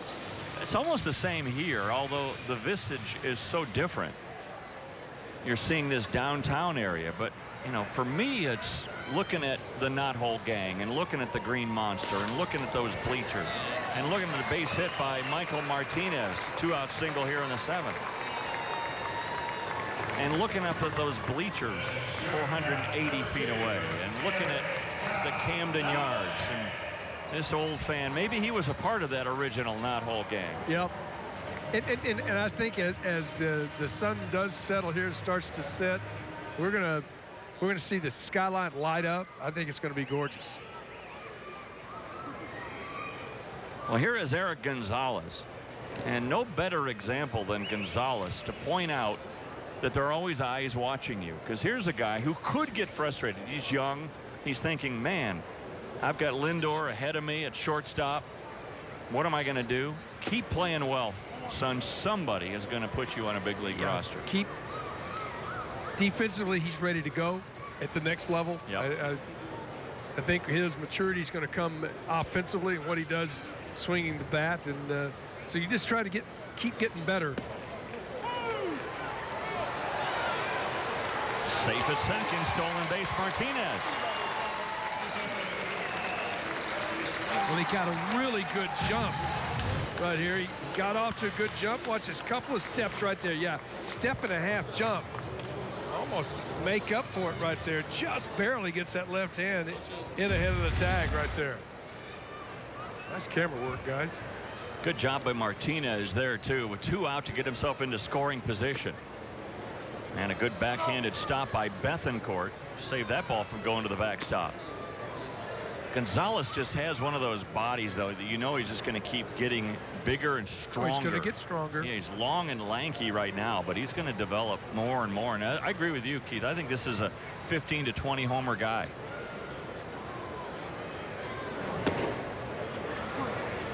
He liked what he did the last time up, where he really took advantage. Knew it was almost like he knew he was going to get a ball away from him. Didn't try to pull it. He just went with the pitch the other way to drive in a big run. This time, back through the box would be a good idea with 2 strikes. There's ball 4. So Gonzalez is aboard. I think the big difference in this game and a 4-1 lead right now for the Clippers is Columbus has taken advantage of their opportunities. Meanwhile, the Braves have stranded a lot of guys on base. They haven't been able to start many innings with base runners. Now they get base runners, but they're getting them with 2 outs. You're right. Instead of having that leadoff guy reach base. The one time they got the leadoff guy aboard, he scored. That's the only run they scored. Well, here's Ramsey now with a golden opportunity. 2 on, 2 out here in the 7th.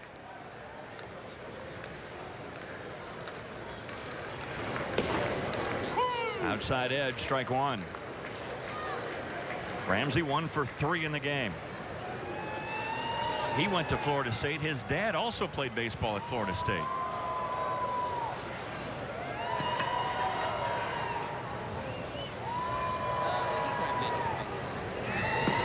He was a part of 2 teams at FSU that went to the College World Series.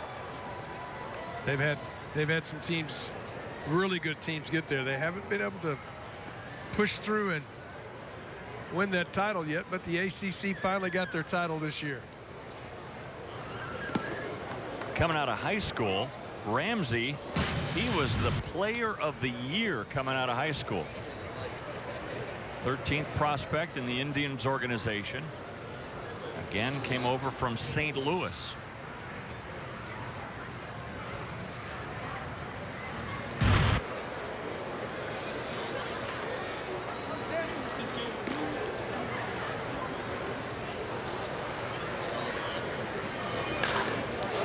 Hit into left field. Young right there to make the play, and that'll do it.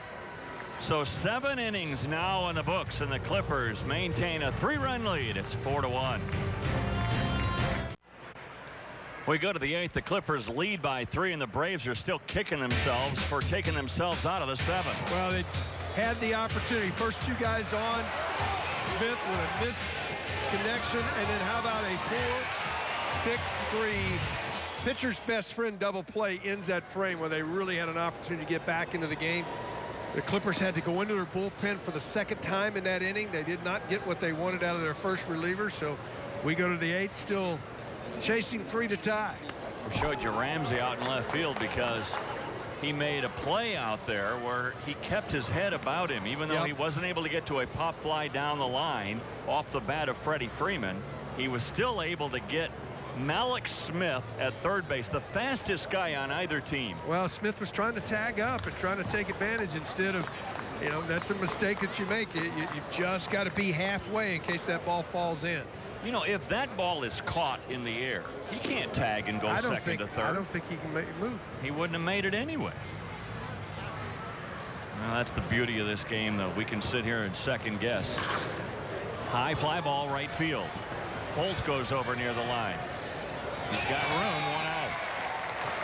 That time of the night, too. Great lighting here, but you're in that twilight where you really got to help each other out. This is when the teammates help each other, pointing at the ball, let everybody know where it is. Well, look at all the guys left on base by the Braves, 9. And they're 0 for 5 with runners in scoring position. That's one of the big differences in the game, and one of the reasons Grube was able to go 6 innings while scattering 7 hits and giving up only a run. Sean Kazmir, the batter, he's 1 for 3. He has scored the Braves' only run. He led off the second with a double and came home on a sac fly. That was the inning the Braves executed perfectly. A lead double, a sac bunt, and a sac fly. Yep.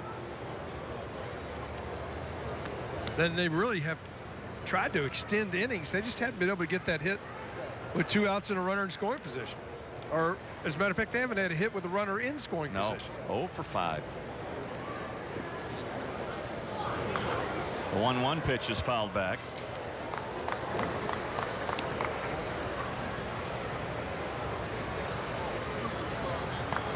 Well, this could give the Clippers a 3-game lead over the Braves in the wild card race.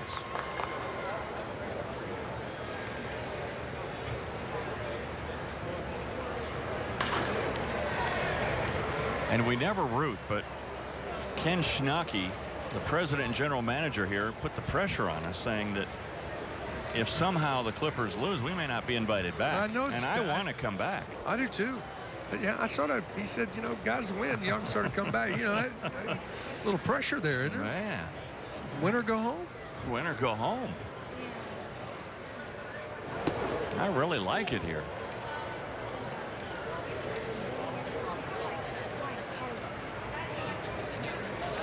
There's some of the staff getting some of those foul balls that are heading up on that roof. No angle to that roof up there. Nope.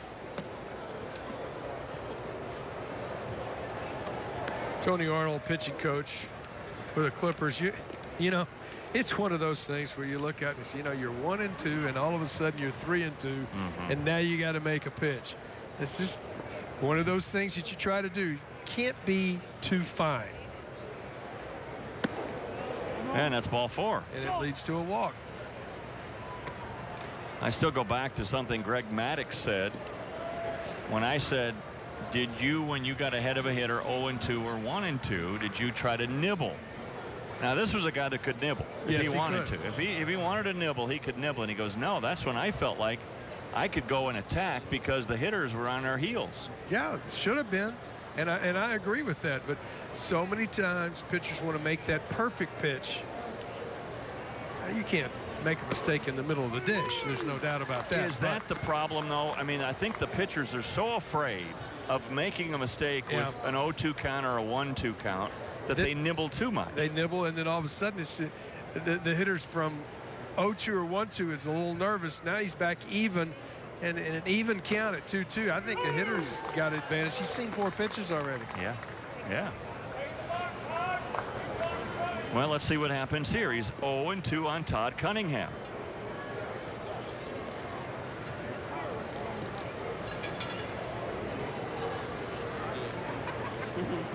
Safe lead by Kazmar at first. Just missed inside. All right, you can miss once. Now let's see what happens with this pitch. 1-2. I like the location, though. He was attacking there. Right. Wasn't like a wasted pitch. No, it was close enough. Yeah, it wasn't a wasted pitch.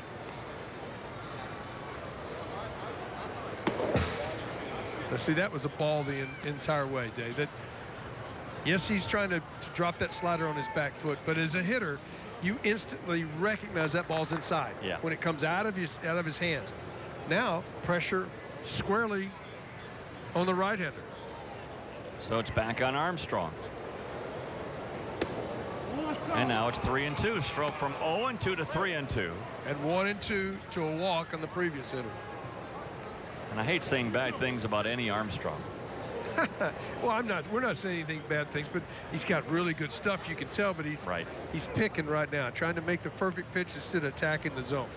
He made a perfect pitch in that last inning to Hunter to get him to hit into a double play.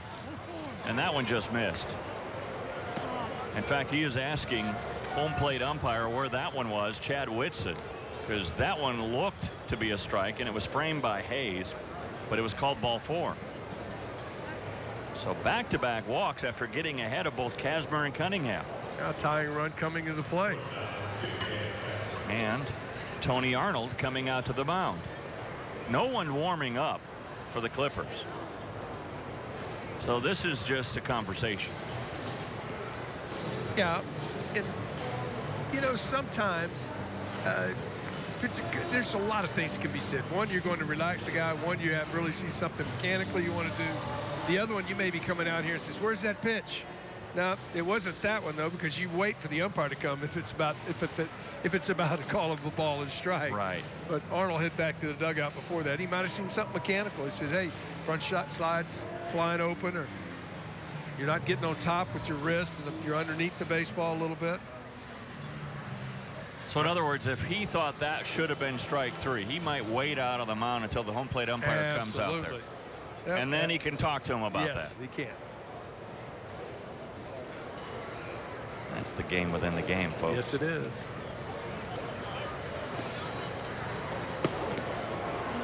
Ball 1. just can't keep giving a team a shot. And the Clippers have given the Braves some shots in these last 2 innings to really cut into this lead. Swing and a miss on a high fastball. 1-1. Michael Roth, the lefty, is starting to get loose, and Carlos Marmol, the right-hander.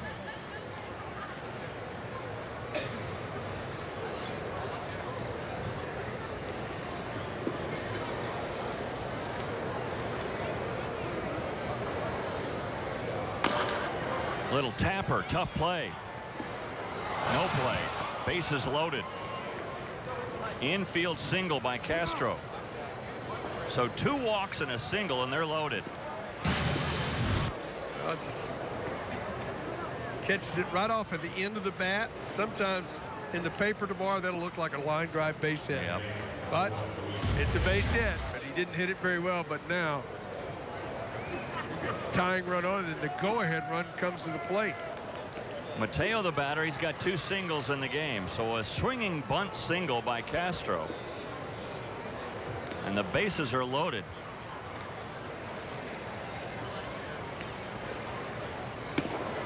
Strike 1 to Mateo. Well, Armstrong got out of the last inning with a double play.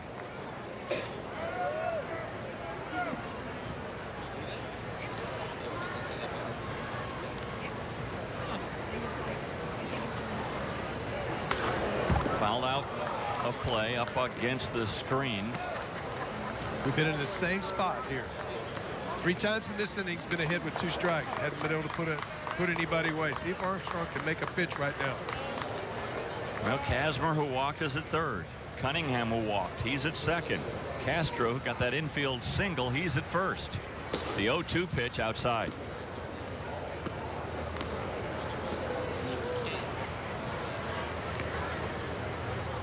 You have the number 9 hitter up, Mateo.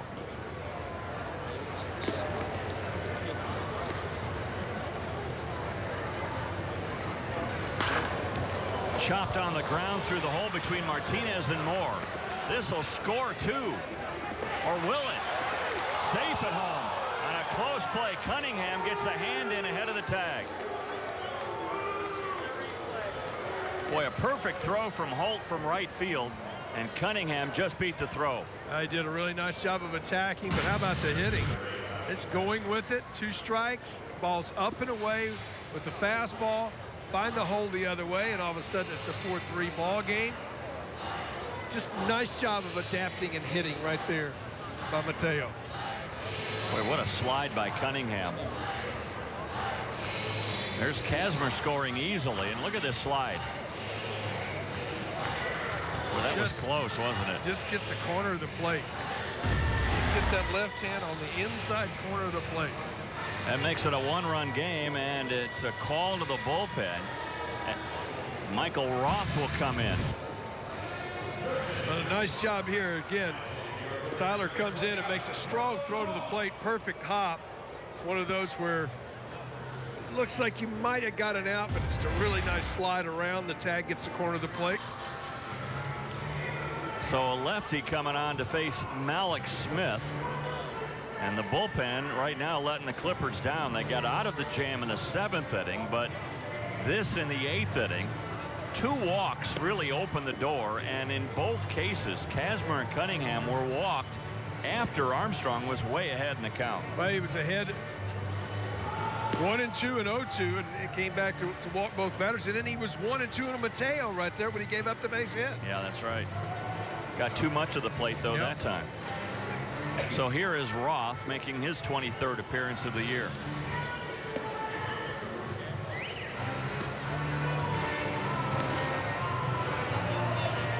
He's got to face Malik Smith, who has 2 hits in this game. And again, this play at the plate. Hayes trying to apply the tag. Cunningham. It's right on the play. It's a good call. That's a good call. It's a bang play, but he did get his hand in just in time. Chris Tremme can just sit and watch his 2 runs have been scored by the Braves to pull to within 1, and still there's only 1 out and runners at first and second. Malix Smith. You wonder the name Malix. It's unusual. And Malix will tell you that all of his brothers and sisters, all their names start with the letter M. And there was a kid in the apartment complex where he grew up that his mom really liked by the name of Alex. And so instead of calling him Alex, she thought, well, I'll just call him Malix. I'll add an M to it. There you go. So that's how he came up with the name Malix. Way outside, ball 1.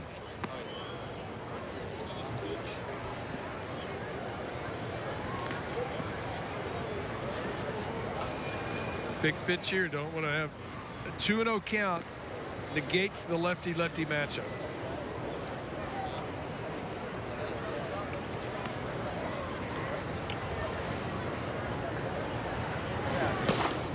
There's a strike. And here as an infielder is where you have to say, let's be sure of one. It's going to be very tough to double up Smith. That was a big pitch now. Now the lefty-lefty matchup, you're back in advantage as a left-handed pitcher, because the hitter doesn't know what's coming. That's what's coming, and it's 1-2. And as a hitter, you can't. It's hard to look for it. It's hard to look for this kind of breaking ball. Started out at you, break it over the dish. This one should start out over the dish and break away. Show him the same pitch, different location. I would. Coming back inside, chopped on the ground. Gonzalez has got it to second for 1, and again, tough guy to double up. They get the out at second, though, and they're 2 out. Well, I tell you what, that's a really nice job of trying to make the turn right there. As Gonzalez and Martinez do everything they can do to try to get out, but Smith hustling all the way. See, before this pitch, you can see Gonzalez and Martinez, the shortstop and second baseman, and just right here, he just gets rid of it in a hurry, just tardy. Probably gets anybody but Smith. Yes. That's how quick he is. So another pitching change as the wheels are spinning here. And Chris Tremme goes back to his bullpen to bring in the right-hander to face Eric Young. We'll tell you more about him when we come back in a moment. 4-3 ball game here in the top of the 8th inning. 2 guys on for the Braves. 2 outs, though, and again the wheels are spinning. Chris Tremme has gone back to his bullpen and pulled out Carlos Marmol, a former big leaguer. He's a former big league closer for the Chicago Cubs. It's 2-seam fastball, runs in, got a big sweeping slider that he can throw from 2 arm angles. One over the tops, had his little more downward motion in it, or one from the side. It's more of a big sweeping breaking ball. Command is what the reason that Carlos is not still in the big leagues. He has struggled at times with his command. He's got the type of stuff, though, that he can strike you out. He can get you, but he's got to get ahead.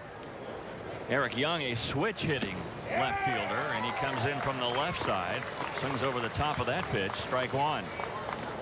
Eric Young Jr., the son of Eric Young, the former 15-year big leaguer.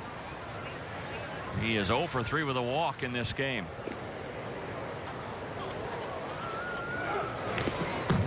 Swinging a foul back. That'll send Smith back to first base. He had second, stole it easily. Well, he will. And Marmol has never been a guy that held runners well.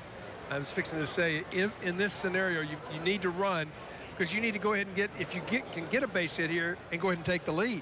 So you want that guy into scoring position. So I expect him to run here 0-2. I think you could pitch out and still have a tough time throwing out Smith here.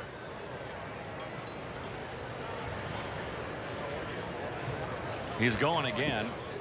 Pitch is in the dirt. No chance at all for Hayes. I don't think he would have been thrown even if he came up cleanly. Yeah, Marmol is not quick to the plate. You can see this breaking ball here as he gets 3 full steps before Marmol gets rid of the ball. So now you've got guys at second and third and 2 out. A base hit by Young could give the Braves the lead. Down and in. Good stop by Hayes. That's the curveball type that he uses more to left-handers. And Young has not offered 2-2 here. I'd be surprised to see him try to backdoor him. He'll drop down and go sidearm and go more of the sweeping breaker ball, trying to bring it back to the outside corner. He went inside with the heater. 3-2, and Freeman's on deck. Freddie Freeman hoping to get a swing here in the 8th inning. Marmol trying to avoid that. Eric Young in a 3-2 count.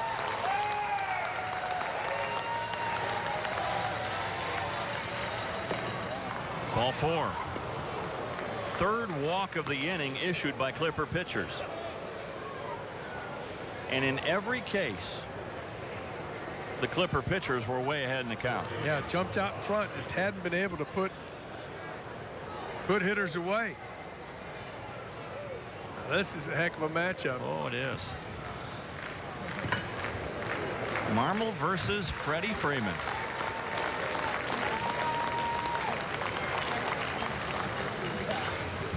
Check swing foul. I'm sure they have seen each other before.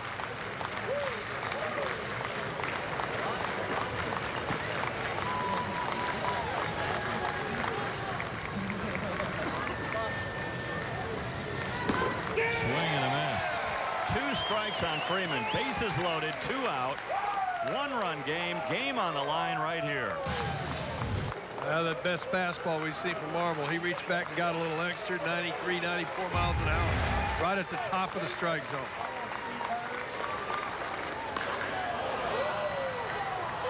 And again, Freeman a little anxious with that swing. Got a pitch he could handle. Don't come back the same one, though. As he was ready to rock and roll on that. This one not as much velocity. Freeman right there to put a good hack on it. Does Marmol have a change? He does not. His fastball breaking ball. I was thinking this would be a great spot for a change. Came back with a breaking ball, though, and got him swinging.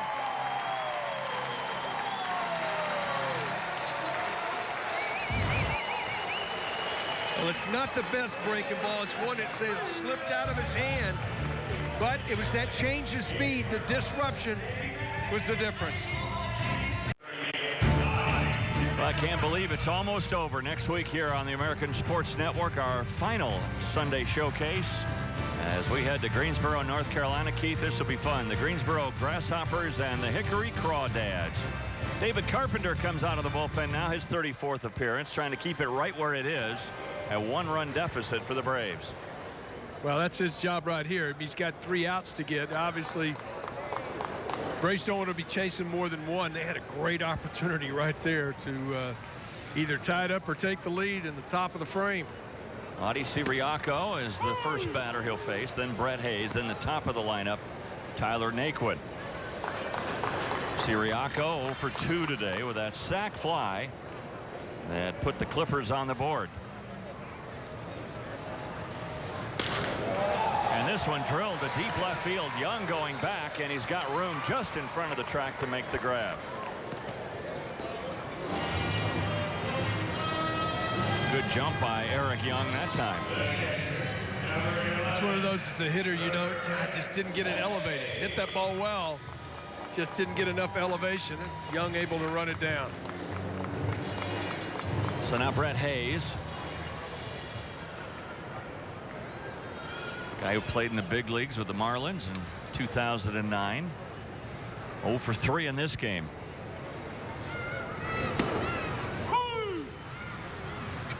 Well, if you're looking ahead to that Braves 9th inning, they send up Hunter, Bethancourt, and Kazmir.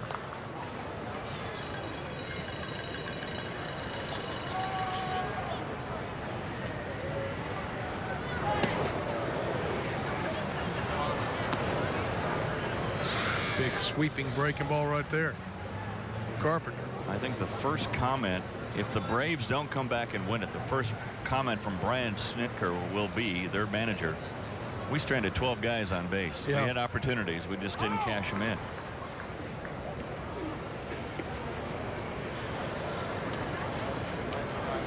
2 strikes on Hayes. It's not how hard you hit them, it's when you hit them.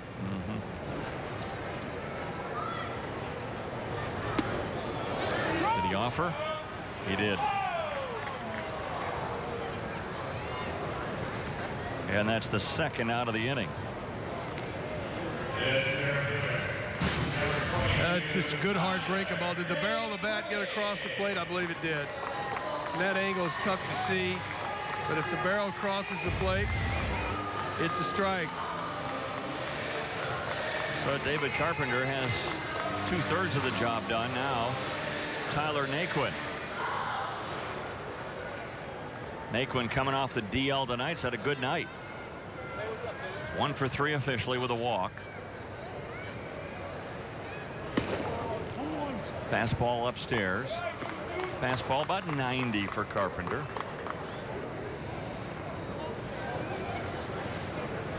Tyler's done a nice job of showing me that he can take some pitches and tries to get deep counts. Little chopper out to Freeman. And that'll do it. A quick 1-2-3 for Carpenter and for the Braves. So we go to the 9th inning. It's 4-3 in favor of Columbus. Well, here we go to the 9th inning at Huntington Park in Columbus with the Clippers leading at 4-3. First guy of the inning. Anytime in a 1-run ball game, you get to that point of the game and you're coming out of the pen or you're the pitcher, the first out of the inning. So important to get the leadoff guy. Take away the bunting game. It's just becomes the biggest at bat most of the time in that frame. And that first hitter is Cedric Hunter, who's 1 for 3 with a walk. Carlos Marmol, who came on in the 8th inning, stays in for the 9th, and it's 1-1 to Hunter. Experienced guys at the next level. Marmol, former closer with the Cubs. Hunter has been in the big leagues with a couple of different teams. That's inside and low. 2-1. Christian Bethancourt, who homered last night, getting loose in the on-deck circle.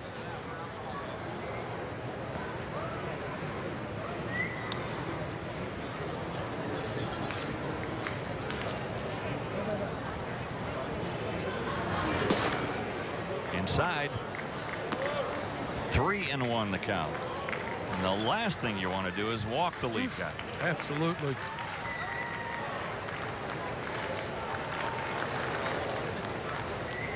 Well, this should look for one pitch in one spot here, Dave, and look for something you can really drive as a hitter. I know you don't have a lot of time to determine, but if I like the ball down and in, I'm going to look down and in right here. And it's up, and it's ball 4. Lead walk. That'll put gray hairs on your on a head coach. You just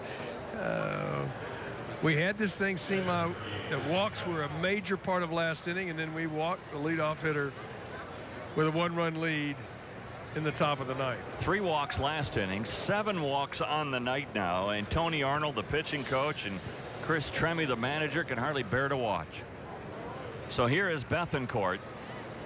As we mentioned, homered last night, has 4 home runs on the year and hitting .328. There goes the runner. Throw down to second. Not in time. A stolen base for Hunter. And again, they're taking advantage of Marmol and how slow he is to the plate. He's not quick to the plate. Again, another outstanding jump right here. He's going on first movement. And Hunter head first slide in there ahead of the tag. Not much you can do about that. For Hayes, he caught it and got rid of it in a hurry. Does this change the at-bat now for Bethancourt? It's a bunt for me. There's no question. He's got to get the bunt down or hit it to the right side. Got to move the guy up 90 feet. It's not bunting. Swinging away and swings. Yeah, he's back. trying to go to the right, though. You could tell he was tardy trying to push that to the right side. Ryan Snitker, his manager. Well, the bunt is off now with 2 strikes. Little cat and mouse game going on between Gonzalez and Hunter down at second.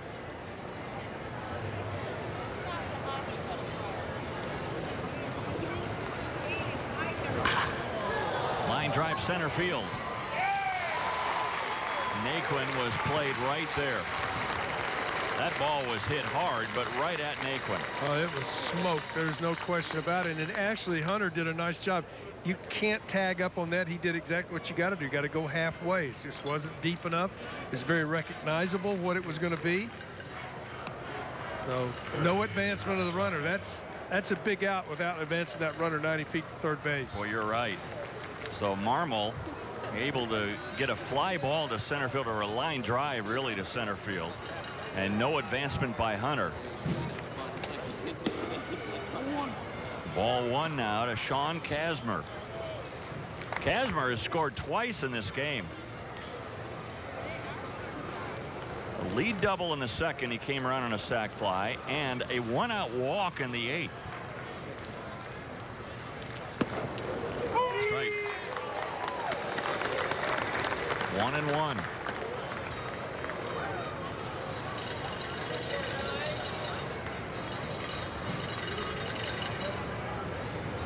Martinez, the second baseman, now is moved over to keep Hunter close. Little chopper. Marmol climbs the ladder. 2 out. If he doesn't make that play, it's a base hit. I think you're absolutely right, but he's able to be athletic enough to react here. Caught it right off of the end of the bat. Able to get up, come down, check the runner, and get the out. That's a big one. Good time here.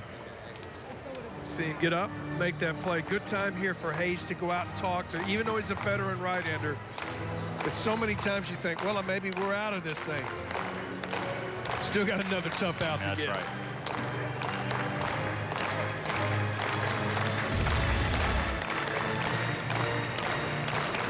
right. You got to get Todd Cunningham. He's 0 for 2 in the game. Strike one to Cunningham. A lead walk, a stolen base, but then outs by Bethancourt and Kazmer.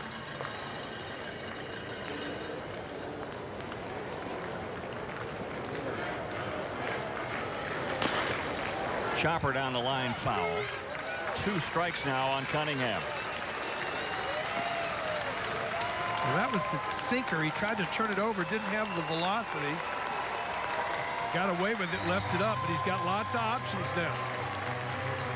You go to the little bigger curveball. You climb the ladder with your best heater. This crowd comes to their feet. They're trying to get this out.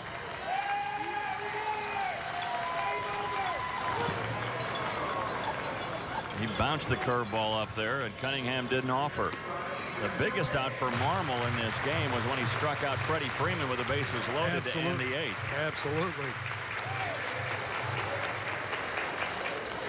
The final out, though, is always the biggest.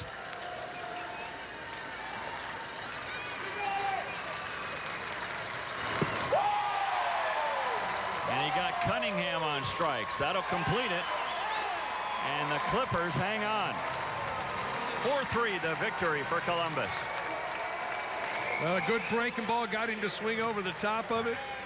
The last couple innings wasn't pretty, but it was just enough for Columbus to increase their wild card lead. Marmol, he really committed a huge sin by walking the lead batter in the ninth, but he was able to get out of it with no damage done, and the Clippers hang on and win this one by the final score of 4-3. We'll come back and wrap it up in a moment. Beautiful night, beautiful ballpark, and the home team goes home happy as the Clippers hang on for a 4-3 victory. Let's send you down to Monica. Thanks, Dave. Tyler, congratulations on the win. You get things going for your squad offensively. Come on, guys. Come on. All right, offensively, you get things going. What did you see? You know, they said that the starting pitcher wasn't, you know, at his best. I think he might have been hurt or something, but we had some quality at bats against them, and, you know, I was in the right place at the right time, and, you know, they squeaked through. So not only offensively, but defensively in the right place at the right time. Why is this team playing so well right now? We depend on each other. Stop, man. Aguilar, he's not from America, so he doesn't understand respect. I think everybody's, you know, doing their job. We're not relying on one guy in the pen, one starter. Everyone's doing what they need to do to get the win. closing in on the wild card. You lead it by 3 games. Right. Does anything change, or does the mantra get a little bit? I'm a little nervous here. Does the mantra change in the locker room? No, we're just having fun. We understand that, you know, it's a long season, and we're just doing what we need to do. The guys understand that the season's kind of coming to an end, and everyone's making that final push and, you know, trying to set ourselves up for a good playoff run. Outstanding. Well, congratulations, Tyler. Good luck. Thank you so much. Back upstairs to you guys. Thanks, Monica. Get out of there before you get hurt. No kidding. Dodge the ice. So good job by Tyler Holt and by the Clippers, who hang on to a 4-3 victory. Again, we'll come back, put the final wraps on and get Keith's final thoughts in a moment. Well, we welcome you back to Huntington Park. A lot of action in this one. 19 hits, and there were 21 guys left on base in this game. 4-3 the final score, as the Clippers squeak out a victory despite giving up 2 runs, and the Braves leading them loaded in the 8th. Yeah, it goes to me. It really goes back to that second inning where they took advantage of it. Did the Clippers, and they found a way to do the little things in that inning to score, separated the game, and then they held on for dear life at the end. There's no question, as the Braves were really coming after them in the 8th and the 9th. Good job, partner. And we thank Ken Schnacky and his whole crew here, the president and GM of the Clippers, for their hospitality here tonight. And also special thanks to Hall of Famer Ferguson Jenkins and Mike Hargrove for joining us here on our broadcast tonight as well. So for Monica McNutt and Keith Moreland, I'm Dave Armstrong. For scores, highlights, features, and more, we invite you to go to AmericanSportsNet.com. This has been a presentation of ASN, the American Sports Network. Your teams, your passion, your network. And the Clippers hang on to a 1-run victory. Good night from Columbus, Ohio.